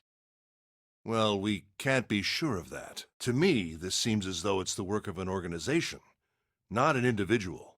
Most likely, Zero is simply the representative of a larger group. What sort of organization? It could be a number of things. An army, perhaps, or a research group. Perhaps this is all some sort of psychological experiment. If it is, then it's a pretty fucked up experiment. Yeah. I mean, come on! A guy's dead! Wood's dead, hanging in the air, heavily and ominous. Room went quiet again. I don't know who the hell this Zero asshole is, but I know for sure he's gotta be pretty fucked up in the head to do all this. If this was all one guy, then he's got some serious issues. With the spectre of death hanging over them, the discussions continued for some time. I thought we were finished with that topic. But then what should we do? We should talk it through. Oh my god, enough! All we're doing is talking! Santa threw up his hands, his voice filled with irritation. Talking won't solve anything! It can't help us find our way out of here! You're really sure you want to just sit around? We've only got 7.5 hours left. We already wasted an hour and a half of our 9 hours. Nair was already on the edge of panic. What Santa told them only made that feeling more intense. No one was willing to argue this time. You're right. Very well then. There's only one way for us to proceed. Sure not gonna be fun running around knowing we gotta jump when Zero says jump. Well, it's stupid to just sit around here doing nothing. Well, thanks to Snake's card, at least we have some idea of how this all works. Correct. And so long as we all follow the rules, we will most likely be all right. But But what? who's going to go in which door? Towards the numbered doors. Oh yeah, that's right. We can't have any more than 5 people in one door.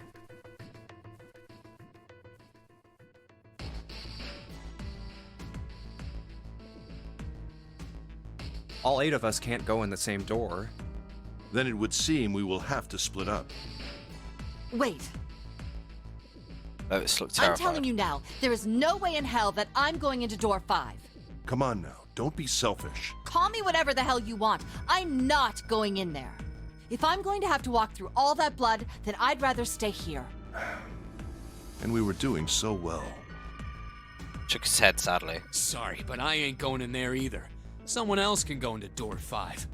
Oh, Santa, not you too. Hey man, I just bought these shoes. If you think I'm getting some creepy dude's blood all over them, you got another thing coming. The last What straw. the hell, man? Weren't you the one who kept saying we should get going? Yeah, so doesn't mean I wanted to go into door 5. Oh, God. It was an awkward silence.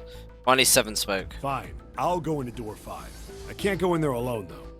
Anyone else willing to come with me? There was another long silence. This time, Snake was the one to break it. I'll go. What? Don't worry. You'll be fine. We may part now, but I'm certain we'll meet again later. How do you know that? Because I do. That's not an answer! If you're going, I'm going too. I'm going into door 5.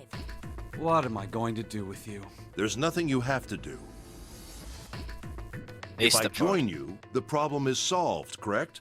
7 is 7, and Snake is 2. And if you add Clover's 4 and my 1, the digital root will be 5. 7 plus 2 plus 4 plus 1 is 14. The digital root of 14. 1 plus 4 is... Oh, it works perfectly! The 4 of us can go into door 5.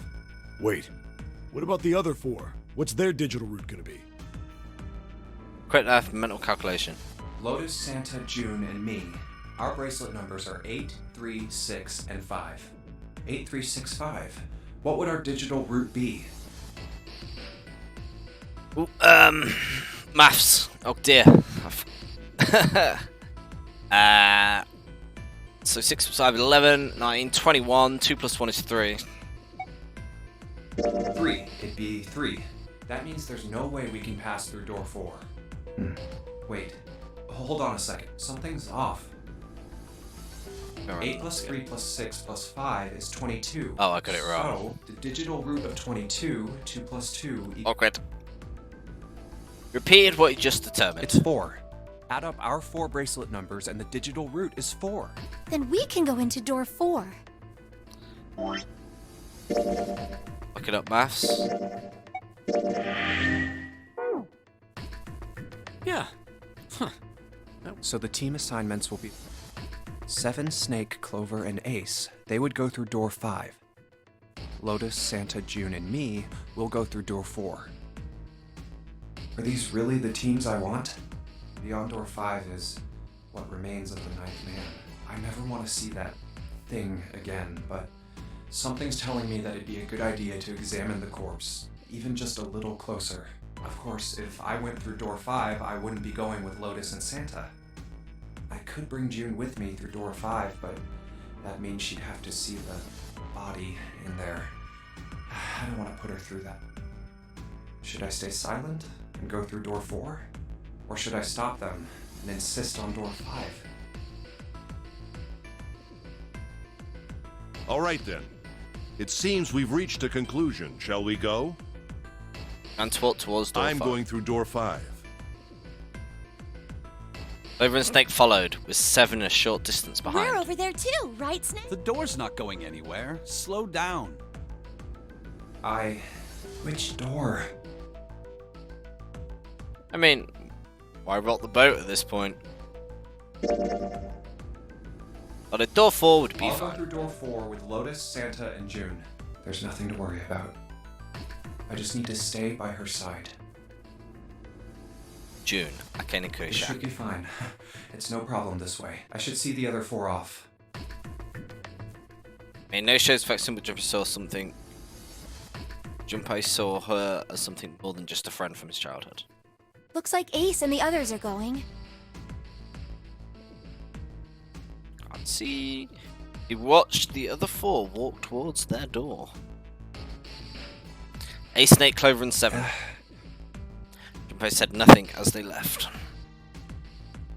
Fight with the stool.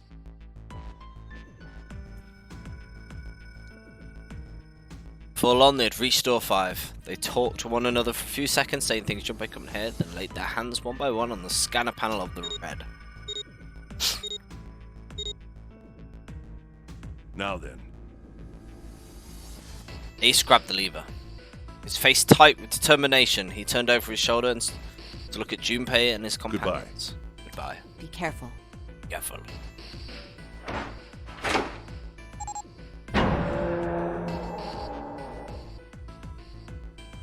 Ace pulled the lever, the door swung open. Mouth of a great hungry beast. So horrible. Beyond the door, Junpei knew lay the sad remains of the Ninth Man. It did not surprise him that Ace, Clover, and Seven hesitated. The body was not a pleasant thing. What are you doing? We need to hurry. Snake had no such problems, as his blindness made him immune to the horror. He stepped through the door, his feet making a sort of splack in the pool of blood. Snake! It's fine. Hurry! Or are you planning on dying with everyone else?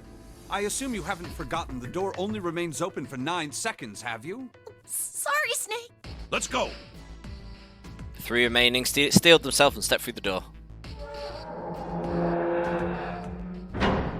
Closed. Door 5 swung shut, closing with a heavy finality, metal upon metal. Junpei and his companions scrambled to the door. Hey! How is it over there? Did you find anything? Please say so. Something, will you? Something's beeping. It's just like before. Probably the sound of the detonator on the bracelet. Do you think they're okay? His face showed her concern more plainly than her words ever could.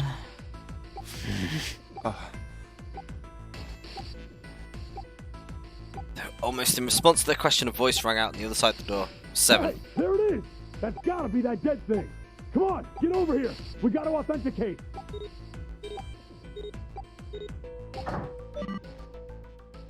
The beeping. Sighs of relief were audible even through the heavy door. Whew. Looks like it stopped. Junpei and his companions leaned away from the door, breathed a collective sigh of relief. Hey, on their own. guys! Are you doing alright over there? They heard Seven's voice, but it wouldn't hurt to be sure. Yep, we're fine. Despite the recent danger, Clover's voice was bubbly as ever. Oh, hey, I'm gonna tell you about this whole dead thing, okay? The dead is just like the red, but the color's different. You know how the red was red? Well, the dead is blue. Other than that, it's just like the red. Authenticating is the same too. Awesome! Thanks! That helps a lot.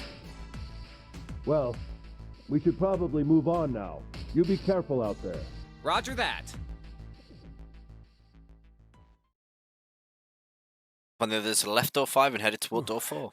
Now it's our turn. I'll go first. He stood in front of the red and placed each of their hands upon it.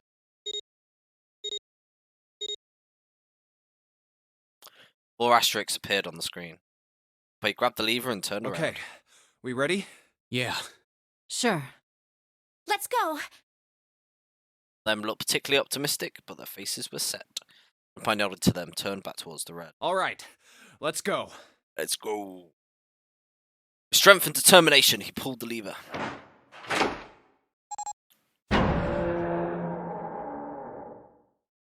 Run! 4 of them leapt through the door together. The moment they had passed through it, each heard a cold electronic sound coming from their left wrist. Oh, damn.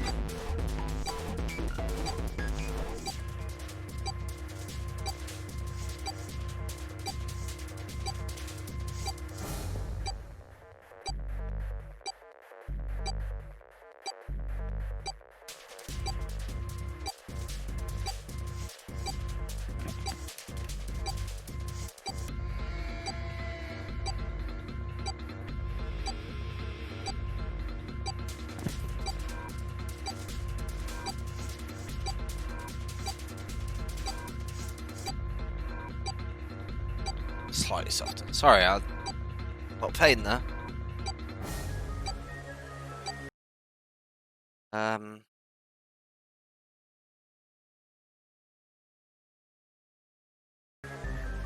Center of each bracelet, a red school appeared and began It's to counting flash. down. Detonator's countdown had begun. Long moment, each of them spent staring at their wrists.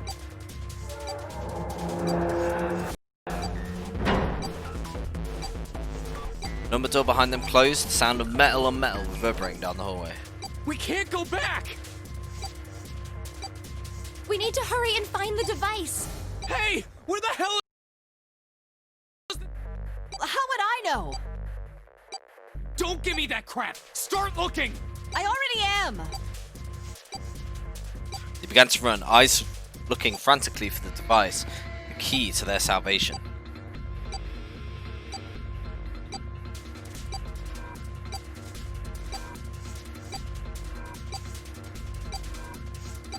The hallway they found themselves running down was a long one, easily 300 feet in length.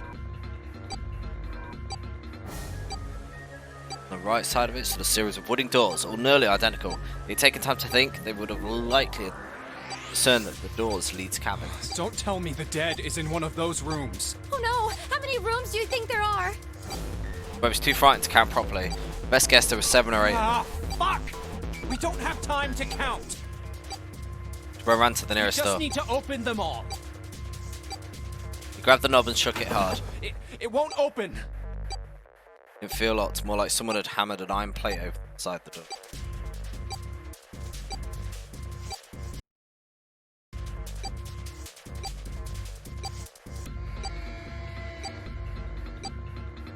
Seemed to be having more success than they had. In other words, confirmed his fears. This one's no good. Same here. It's not moving! Just the last to speak up. Jabari looked at it in her direction. His eye caught something he hadn't noticed before. A small red There it blinking is, light. at the end of the hallway. Run! Speed image.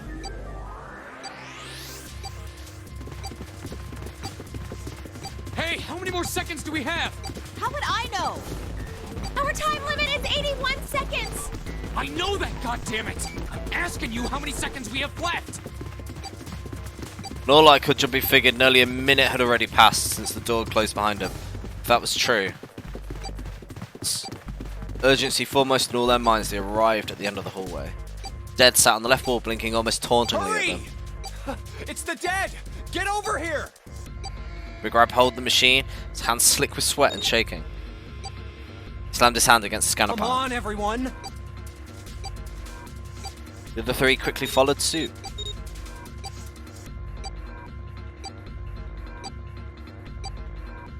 The grunt yanked out. Lever forward.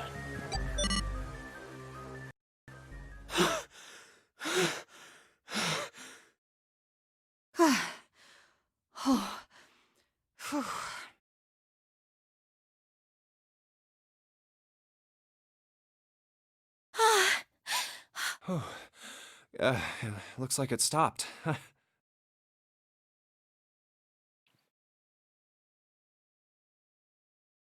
And with that, I'll be back in a second. Save up.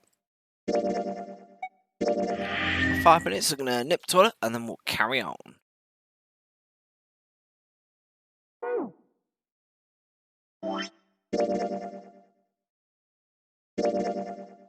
Oh, you just save it anywhere. Okay. Right, I'll be back momentarily.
And I'm back.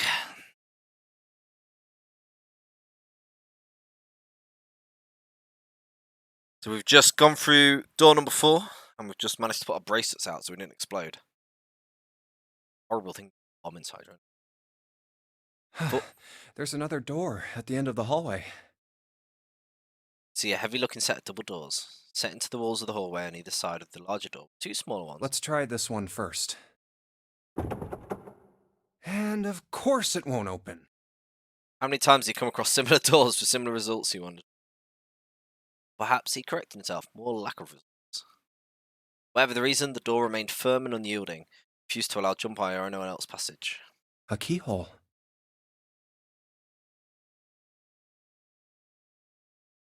Above the keyhole was a small symbol engraved with brass. What's this mark? Mail? Quite sure what to make of it. Stared at it for a moment in confusion.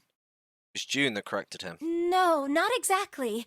That's probably the symbol of Mars. Well, technically, they are the same symbol, but I saw a number of similar symbols near the main stairway. The symbols of the solar system.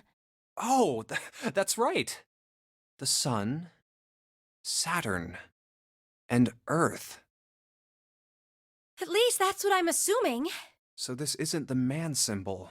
It's a symbol for Mars? Men are from I think Mars. so, yes. Venus. I see. Wait, where's Santa? While Junpei and June talked, Santa had disappeared. Turned to find him some distance down the hallway. He's gone to check with the other.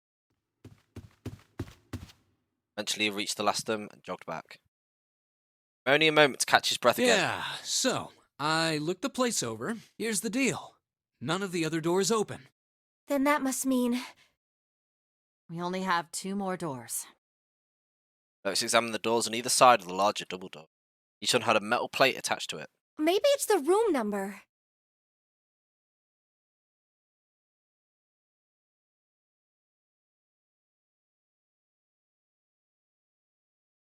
The door on the left has a B92, and the one on the right says B93. All right, let's open them. I'll open B92. Okay, I'll get B93 then. With his hand on the doorknob, Santa moved to the other door. They made it through the numbered door alive. Nothing more to be afraid of. Junpei and Santa looked at each other and both 1, nodded. 2, 3! In unison, they pushed against their respective doors. Promptly found themselves in a new room. June followed Junpei as he threw open his... turned around and saw that the other door on the other side was open as well. Through the door was another person, his mouth agape. Santa. Hey, it opened. Yeah, it did. Why'd you have to wear like another person? Like, stop wigging me out thinking there's other people there. I didn't expect that. It was so easy. His calm voice broke through their thoughts. Maybe this is all part of Zero's plan. I can't say I enjoy being treated like someone's puppet.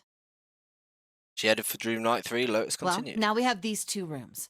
I'm sure there's something in there that will help us get out of here. Let's find it. Santa and I will search this room. You 2 take the other one. All right. Okay. Okay, day.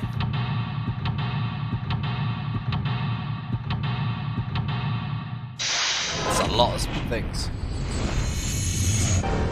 Seek a way out. Alright, so this is the map. Bed, some sofa, toilet, shower maybe?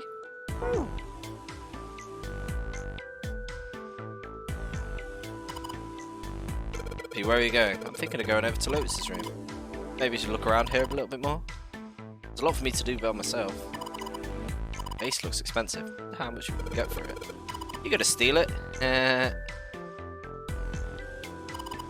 Kind of weird looking picture. Do you think it's an abstract painting or something? It's kind of like a demon. Elephant right nose, sucking on a human being's brain. Oh god. Where did that come from? What's her brain made of? I would say I mind finding out a little more about it.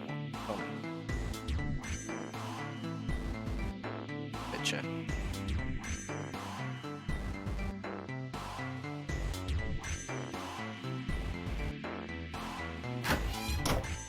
Ooh. A shower. There's a blue platform. Putting on soap. Because the shower once, you know. Deep in happens when we turn it. Nothing's happening. Bathroom walls, square tiles on it. That's weird because it's like you go to it. Toilet roll?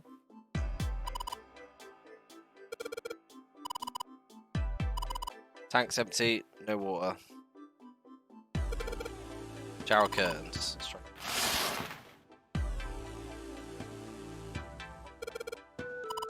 Waterproof glory, there is nothing.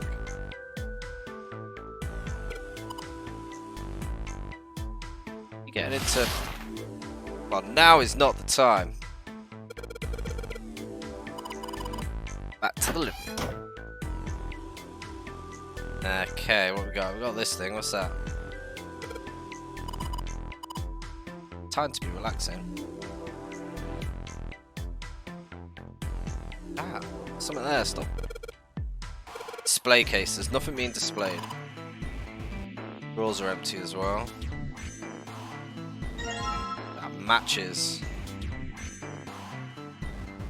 The wiggle and meh. Down blackly at what it's Oh yeah, holding. how's your fever? You feeling better now? Yes, I'm fine. You look so. Let me see your forehead. We had his hand for her for a few seconds. Guess it really has gone down. Are you worried about me? Yeah, I guess I am. June blushed and giggled. By the way, Jumpy, how did you end up here? What do you mean? I told you earlier, didn't I? There was a man with a gas mask when you got home at night. You inhaled some white smoke and passed. When you woke up, you were on D-deck. Damn straight. But is that really the truth? What? Jumpy, are you hiding something from me? No, why would I? Well, if you think about it, this is awfully suspicious. I mean, why would two childhood friends bump into each other in a place like this? Hey, I could ask you the same thing. Are you hiding something? What would I hide? Well, I don't know. Anything. I mean, you're hiding it. How would I know? You mean like the number of men I've dated? She's a little Do too you want to flirty know? to be like, okay. Don't worry. Only 18. Times 0. Yeah, I guess I just haven't met Mr. Right yet. June looked a little embarrassed, scratched the back of her head in desperate attempt to seem nonchalant. He coughed quietly in much the same Anyway, way. I'm not hiding any, just like you, Jumpy. When I woke up, I was on D. Well, you do have a point. I mean, why did Zero pick us? We haven't seen each other since elementary school. I wonder. June nodded. For a few moments, she had a faraway look at someone deep in Look thought. for what connects the victims. That will lead you to the culprit. Do you remember Seven saying something like that? Yeah, I do. Well, that's what I'm saying. I think this must all have something to do with a classmate of ours. You got any ideas who it might be? No, nothing. Oh. Well, if it had something to do with school, then it could be one of our teachers, or maybe the principal? Or the janitor, or the lunch lady. No, I can barely remember any of them.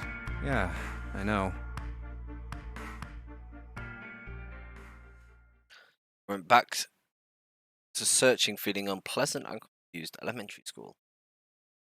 Was there anything strange that had happened in elementary? As he searched the room, he continued to rack his brain. Oh, is that it? That door. Oh, we're in another door. There's a bottle of water in it. Just feel dry when you wake up, you know? Go back, I think it's a little early. You've run a lot. It's kind of sweaty. Did you want to take a shower together?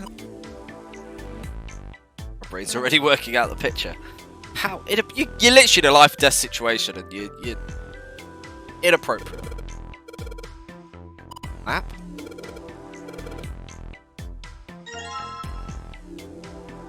Map screen. Map can be viewed during the story sections. Require over the course of the story. Clicking on green plots floor and I'd see my bird's eye view. We took one light and folded it up and slipped it away. June looked up as he closed it. This ship is bigger than I thought. Yeah, it's probably about 900 feet long. Must be one of those fancy cruise ships. Of course, it doesn't really look like a cruise ship. Everything in here is really retro. Even if it's just some sort of style choice, there's just too much. Do you remember what Zero said?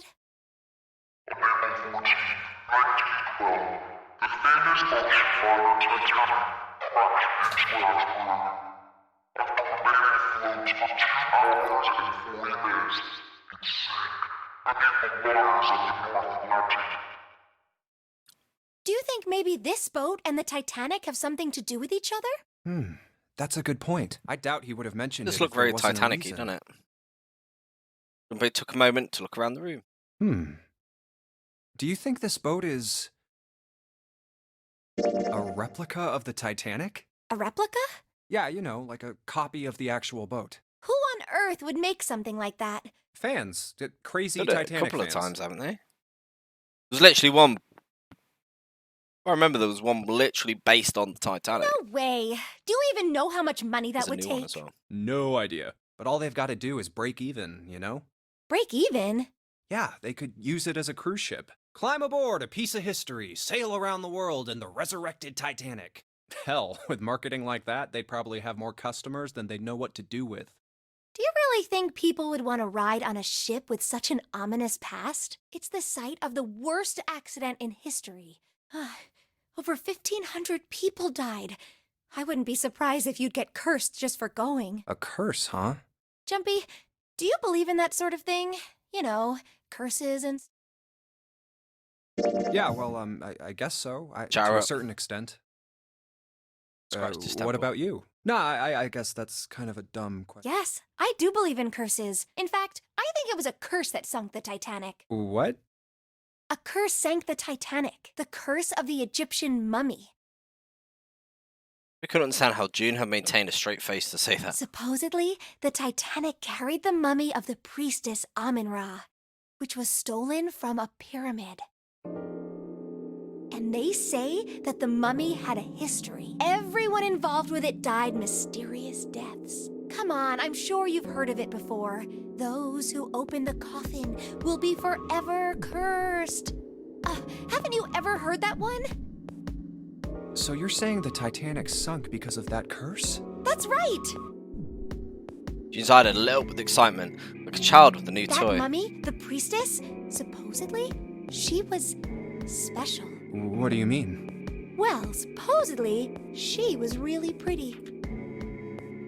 Pretty? Yes, That dictates special. But she was a mummy. that's right. She wasn't all shriveled up or rotten or anything. She almost looked... Oh, okay, I get it. Okay, it's that thing. I don't remember the name. Where your body turns into some kind of wax? Yeah?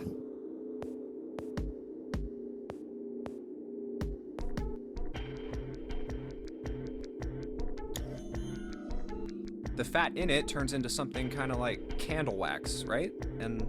Yes, saponification, but that's not what it was. Huh? That's not it. She wasn't wax. Then what was it? They say that she was frozen. What?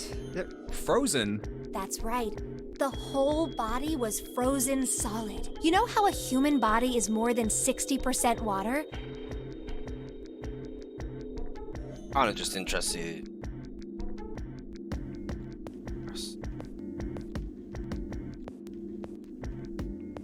Lucky mummy. It's a genuine thing. Now in the British Museum.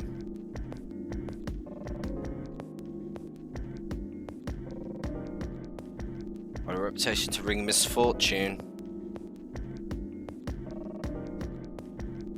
Large scale died. Oh, this is true.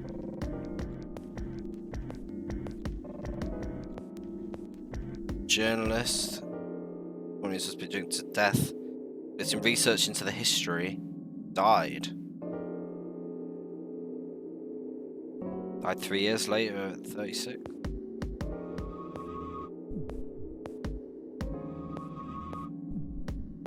Titanic. Paid one for museum. Mummy board had access to reputation to bring fortune. What's it?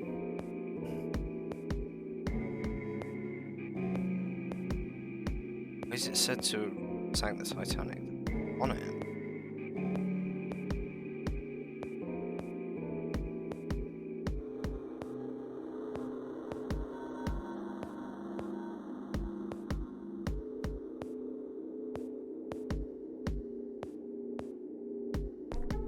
Oh wow, yeah, this has got some really messed up history. Said to be aboard the Titanic, it sank.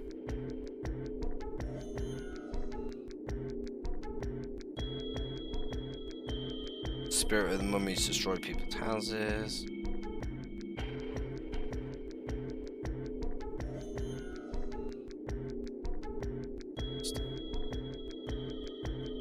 Titanic.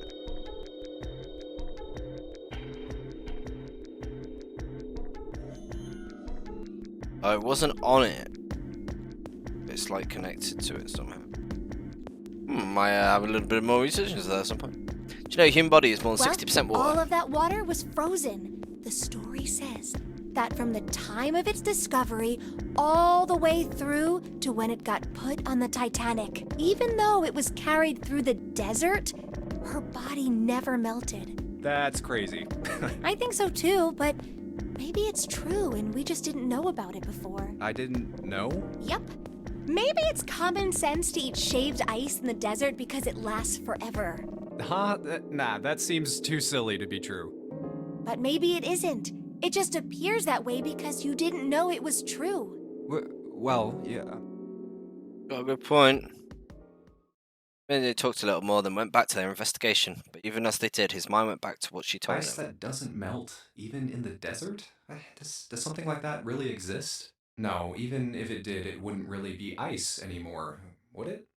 The more he thought about it, the more his head hurt. Lucky he eating ice cream too fast.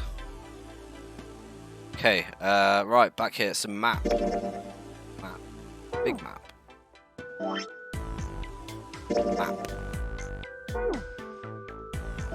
Look at the map. Maybe it's... What's this? Wooden cupboard. Cups inside, nothing more. Light. It's a light blue blanket with some designs in it. Someone's made the best. At least never made it. There are only bed sheets, nothing exciting.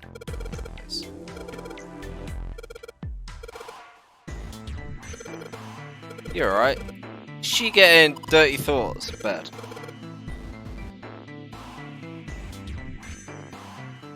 Blanket, pillows. Yep. Mirror. She's just playing with her head. She's liability. Right, all of a sudden. Get it, Jumpy. Got a key. The star on it. Star? Alright. Nothing more there. Nothing on top.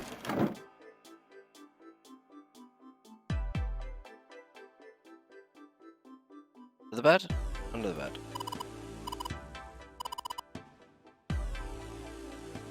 Thinking of dirty girls. The light.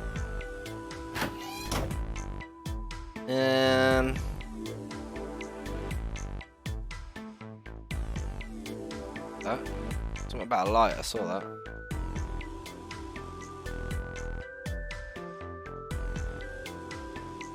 If we go back through. Why is she giving me grief? She can come in.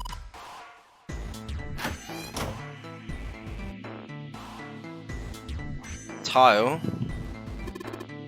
There's a square tile in this room. It's glued quite well. I don't think you can take it out. Oh, can I take that other one out? Valise.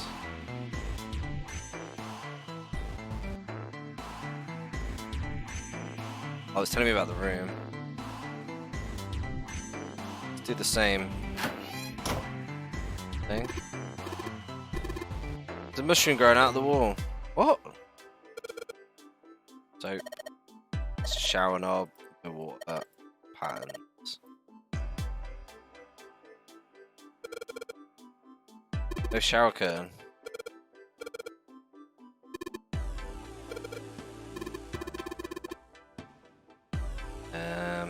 Toilet. Toilet paper.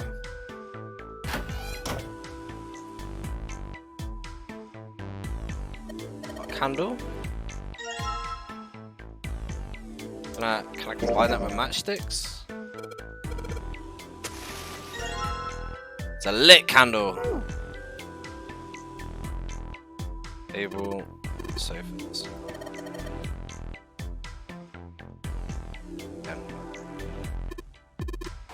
Big case. Oh, it's got one of them panels.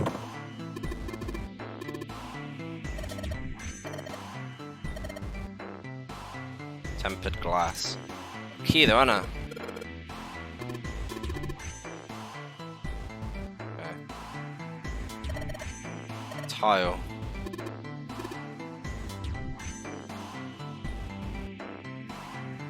Expensive things.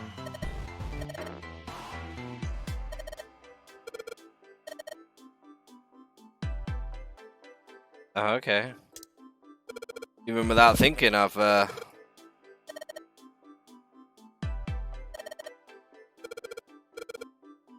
the other one said we had a light. Now we have more light. I mean, I think you could definitely have a good look. Handle. Drawer. Locked. Got just the thing for that.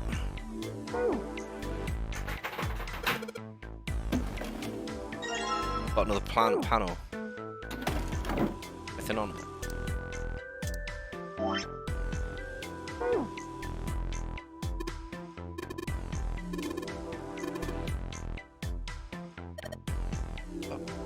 Thing. Ooh, it's getting a bit dark here.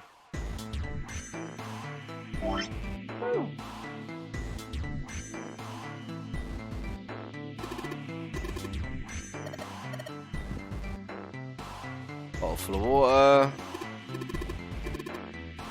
The freaking cupboard in here.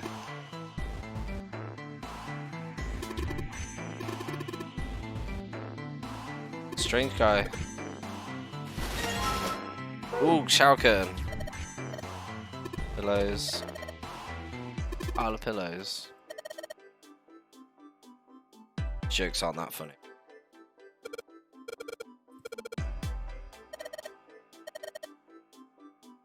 Should go see. It's gone.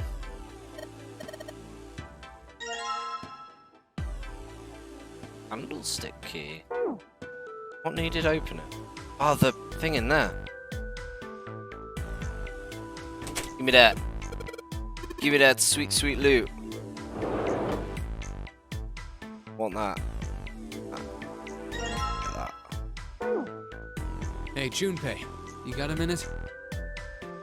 Santa showed up out of nowhere. Well, he's kind of behind you, so I wouldn't say out of nowhere. And give Junpei no small start. Here, take this. We're on this one. Yeah, we can. This is the boat. What's that? Central staircase. What's that? It's glass cabinet.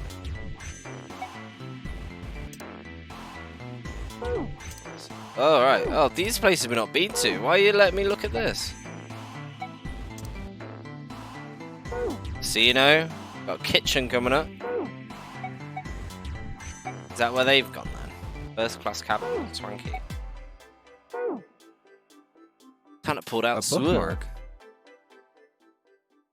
Like a bookmark. Had a 4-leaf What is clover this in it. for?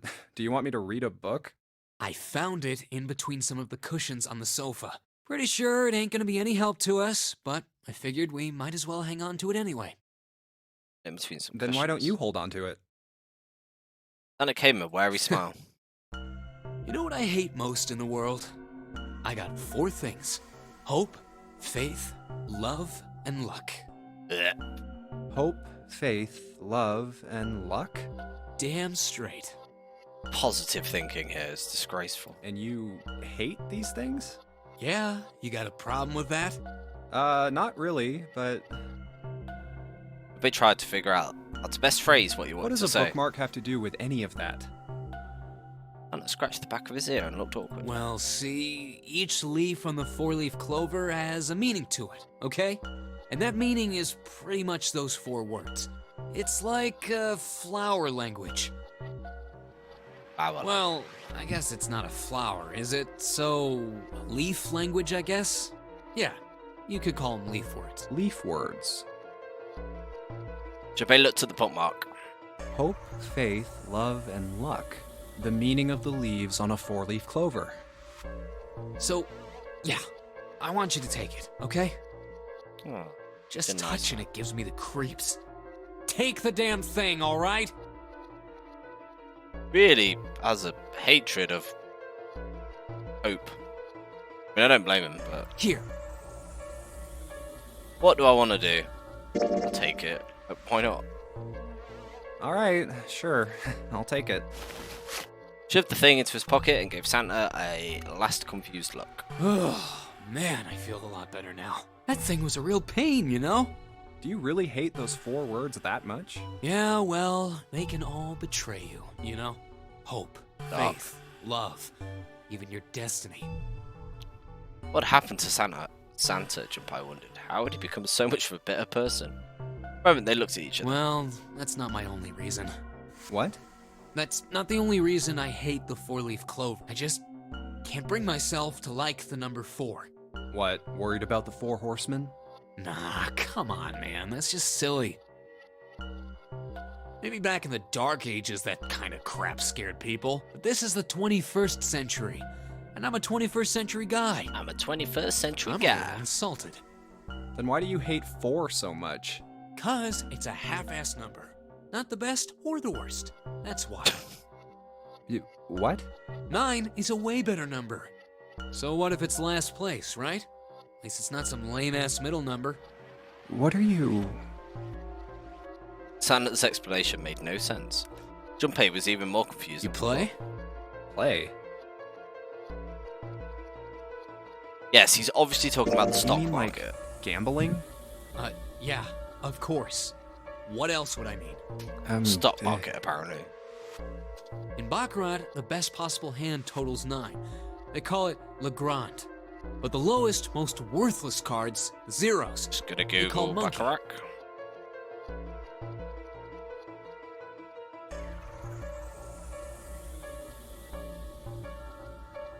It's that card game. Why is Baccarat dangerous?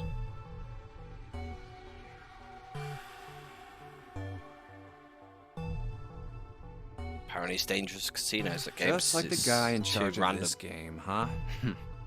But the lowest is the zero. It's they call it monkey. Like the guy in charge of this Zero's a monkey. Whoa. I insulted the guy who captured me. What? Ventilator. Oh man, you're totally right. The guy who trapped us in here sure is one hell of a monkey. Then Lotus spoke up. You know, if you think about it, the Nonary game is really a lot like Baccarat. Apparently she'd be And of listening. course, it doesn't use any of that stupid digital root junk. You just drop the tens digit, and that's it. Still, it does have the same idea of your final number needing to be a single digit. Oh, yeah, I guess you got a point. And in both games, whoever has 9 wins. The person who makes 9 wins? Wait, did you forget already? Don't you remember what Zero said?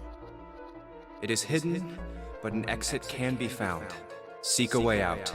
Seek a door that carries a 9.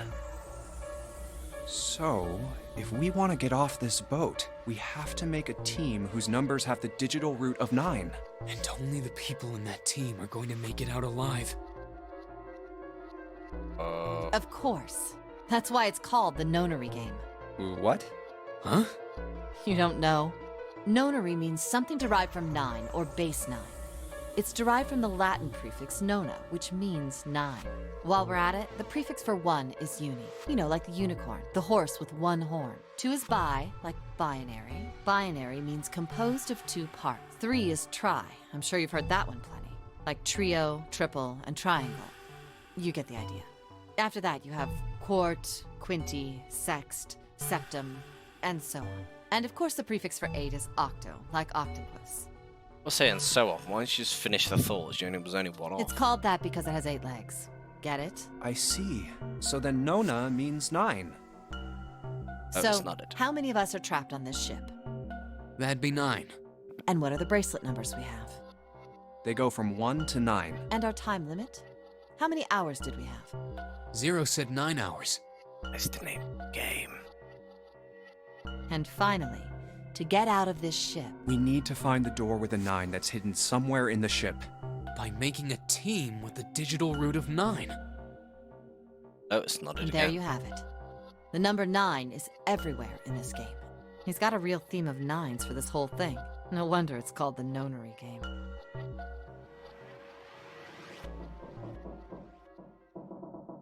Somewhere far away, Junpei heard the creak of a stressed metal, and don't look like Zero laughing at a sad, desperate scream of a pig headed to the slaughterhouse. Okay, bit weird. We've done in there. Look underneath the sofa. What's this, isn't there? Tile you got. I think maybe we're supposed to put them on the empty spaces. Okay, she's gonna need to collect all 3 tiles. Oh wait, we got the shower curtain. Turn around. So curtain rod running along the ceiling. Let's put the shower curtain on the hooks. Holes in it.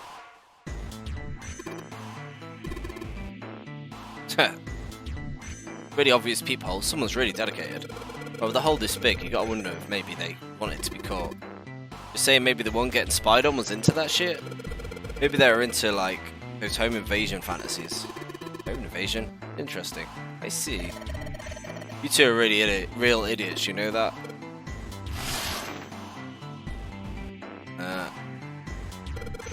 Try spreading the curtain. Yeah, on the other side. See a single tile. It's 5th from the top and 3rd from the right. That one.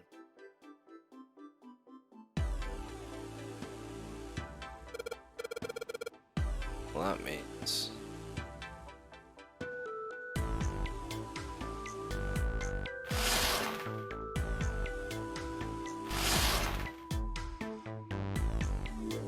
the other bathroom. I take the curtain? Give me the curtain. Oh, wait. That curtain on the other side. 5th from the top and 3rd from the right.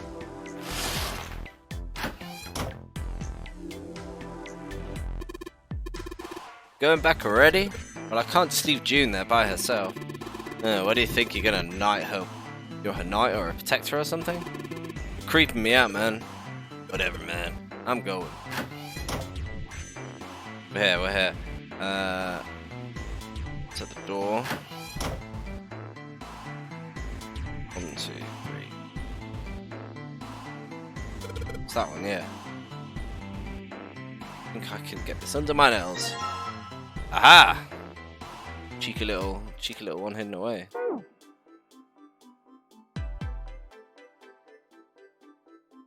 Okay, so I'm guessing we need to make this.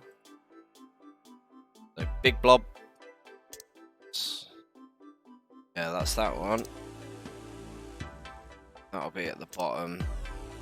Got it in my head, got it in my head.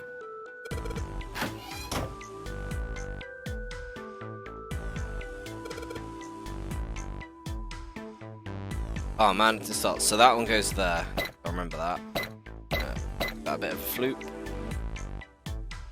That looks right, actually. Nailed it. I did it, I did it. Oh, moved. And there goes the flame. I mean, what is this? Pretty obvious, isn't it? It's a hole in the wall. Like a hidden safe or something, you know? Anyway, let's take a look. I think there's something inside. Got a key! And it's got the mail symbol on it. Junpei messed around a bit with the key he had and looked blankly at the picture that slid down. What's the deal with this picture anyway? And had only been mumbling to himself, but it drew Lotus's attention. She looked at the picture and paused. I think I've seen this picture before. Where? In a book. There's a British biochemist named Sheldrake. He has a rather interesting theory. I saw this picture in his book. What's this interesting theory? Morphogenetic fields, which relies on the theory of morphic resonance. Man, I can't deal with this. Just listening to you talk about it is giving me a headache. Lance put his hands on his head as though he were in great pain. Lotus merely arched an eyebrow in his direction and It's not a difficult concept to grasp. In essence, he states that the shape of living organisms and their behavioral patterns are transmitted through a field not visible to the eye. What part of that isn't difficult, exactly? Lotus did not look. All right, how about this? Theory of the telepathic mechanism. What? Oh yeah, it's got like. I forgot about this. There's a whole Telepathy? like telepathy. Yes, telepathy. Well, perhaps not exactly. Because that's the point of the game. So what happens when you go back? It's It's close like, enough oh, for a you simple know this. approximation. Not exactly telepathy, but it's close enough. Simple approximation. Are you serious? Who do you think we are? Kids from the 70s? I can't believe someone would actually do serious research on something like that. Yes, I agree. Lotus' response was unsurprisingly curt. Junpei had expected at least some. I read the book, but I can hardly say I understood it. I'm in no position to defend or condemn anything it said. It was probably just someone latching onto a statistical outlier from some study and turning it into a ridiculous theory. There's no scientific merit to any of it, I'm sure. But even so, Anyway, I saw a picture like that one in his book. Lotus indicated the picture they'd looking at. The moment she walked up to the framed picture, examined it, and then spoke. Hey, what do you think this picture looks like? Fantastic. What do you mean? Isn't it just like abstract or something like that? It's just black and white scribbles. There's no meaning there. What about you, Junpei? Does it look like anything to you? I guess it looks like... What's it look like? Hell's funny apria.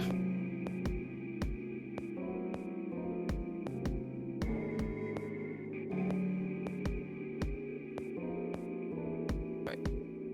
Things. Bungar.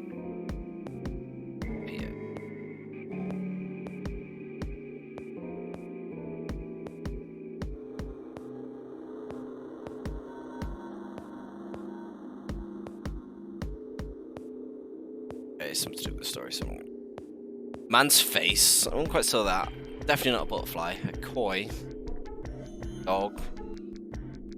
Small boat. It's like a sinking boat. What's happening? A Funyarimpa. See? I mean, this totally looks like one. And here and here. I indicate the parts of the picture that look exactly like the other parts.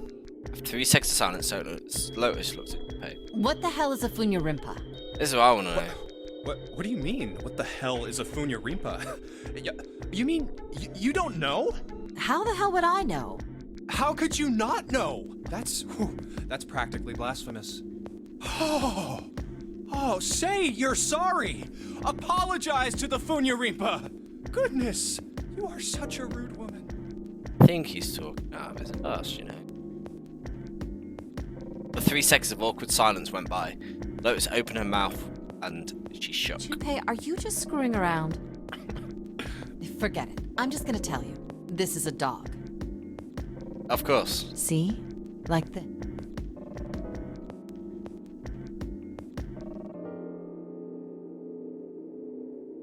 How is that a dog?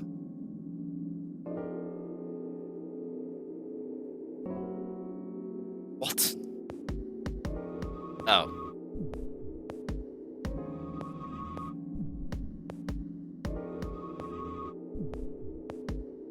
Oh, I see it now. So, now we know what it's a picture of, but I don't see how that helps us. Lotus nodded and began to speak. A TV show from Great Britain did an experiment once. They took 2 similar pictures. Both of them were difficult to identify, initially. But once you figured out the answer, you couldn't see it as anything else. These 2 I pictures. keep looking at it now. The first was a woman wearing a hat. The other one, well, To make it easier, let's just say it was this picture of a dog. So, their experiment. First, they sent the picture to other parts of the world, outside the reach of British airwaves. To Ireland, the US, Africa, Europe, etc. Then, in each country, they gathered a number of test subjects, roughly 1,000 people. Dog now. Woman in a hat, so now we know it's a woman in a hat. See that? They were shown the two pictures and asked, what does this picture look like to you? The results weren't really interesting on their own. 9.2% of the people saw the lady in the lady picture. 3.9% saw the dog in the dog picture. Then, 2 days later, they aired a new program on their show. During the 30-minute show, they broadcast the dog picture and its solution. The audience was estimated to be 200,000 people. After the broadcast, it was a safe bet that the number of people who knew the solution to the dog picture was at least that many. After another 2 days passed, they gathered more research subjects from areas outside the reach of British TV and radio. This time, they only found a sample of roughly 850 people. Naturally, none of them had participated in the first test. They were, however, given the same test and the same two pictures. The results were startling. 10% of the people saw the lady in the lady picture. The previous test sat at a 9.2% success rate. Not much of a change statistically. The dog picture, however, produced a very different result. The percentage of people able to successfully find the dog, it went from 3.9% to 6.8%, a very significant increase. So do you understand? Do you realize the significance of this experiment? There was no way the second group could have seen the picture. They lived far away from Britain and couldn't have seen it. But even so, it was only the success rate for the dog picture that went up. Why? How did that happen? What does it mean? Lotus looked back and forth from Junpei to Santa and back again. Normally calm and collected, she looked now as though she was very nearly possessed. There was something manic about her manner. Santa looked involuntary and took an involuntary step backwards. He didn't budge, stared straight back at them. Straight back into Lotus's eyes. Oh, wait, does this have something to do with that field, or whatever it was that you were talking about earlier? A field not visible to the eye. So, if more people know the answer, then that information will pass through the field. Huh. Psych! The manner suddenly shifted and Lotus smiled broadly at Junpei and Santa. She waved her hand dismissively, doing her best to laugh the whole concentration up. I was just kidding. You really shouldn't take me seriously. Well, I mean, the things I just told you about are true. They really did happen, but the results of that experiment really aren't anything to go by. They could have easily falsified them. In the end, I'm sure they were just in it for the ratings. They are a TV station after all. At last, it seemed Santa had gained control of his composure. Right! Man, I gotta admit, you had me there for a minute. I, really Quite a thought you low were success serious. rate. Of course not. Like I told you before, I'm sure it's all just pseudoscience.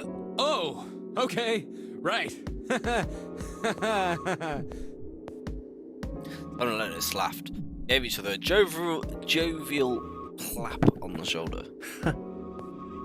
Junpei, however, didn't feel so much like laughing. Something felt wrong, clear. All right, enough nonsense. We've got the key. Let's get out of He's here. dropping creepy hints, isn't he? Bird. So Solano walked away from the picture. Junpei is staring at the picture of the dog. A field not visible to the naked eye. Morphogenetic field. The more he thought about it, the more his head hurt. Back. Let's go to the hallway. I'll go get you, and you two's head for the door. Okay, roger that. It unlocked. Good dog, Junpei. Good, now we can get going. Come on, what are you guys standing around for? Let's get out of here. Come on, Jumpy, let's go. Alright, let's go. Let me just go now.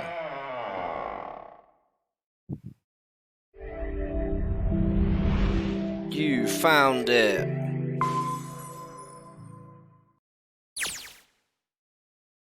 except for the door to find themselves in a wide Oh, hallway. another hallway. Junpei, June, Lotus, and Santa stopped for a moment and looked at their surroundings.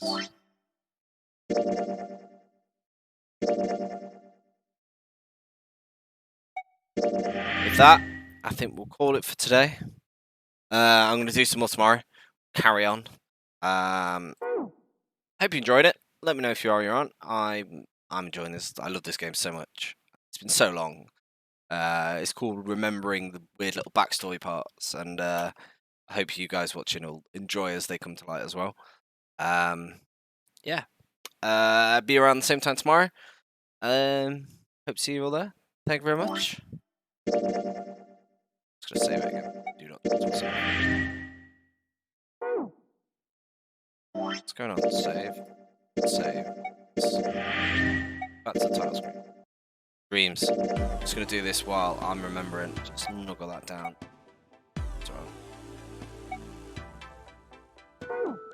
So yeah, let me know what you're thinking. And back tomorrow. Thank you very much.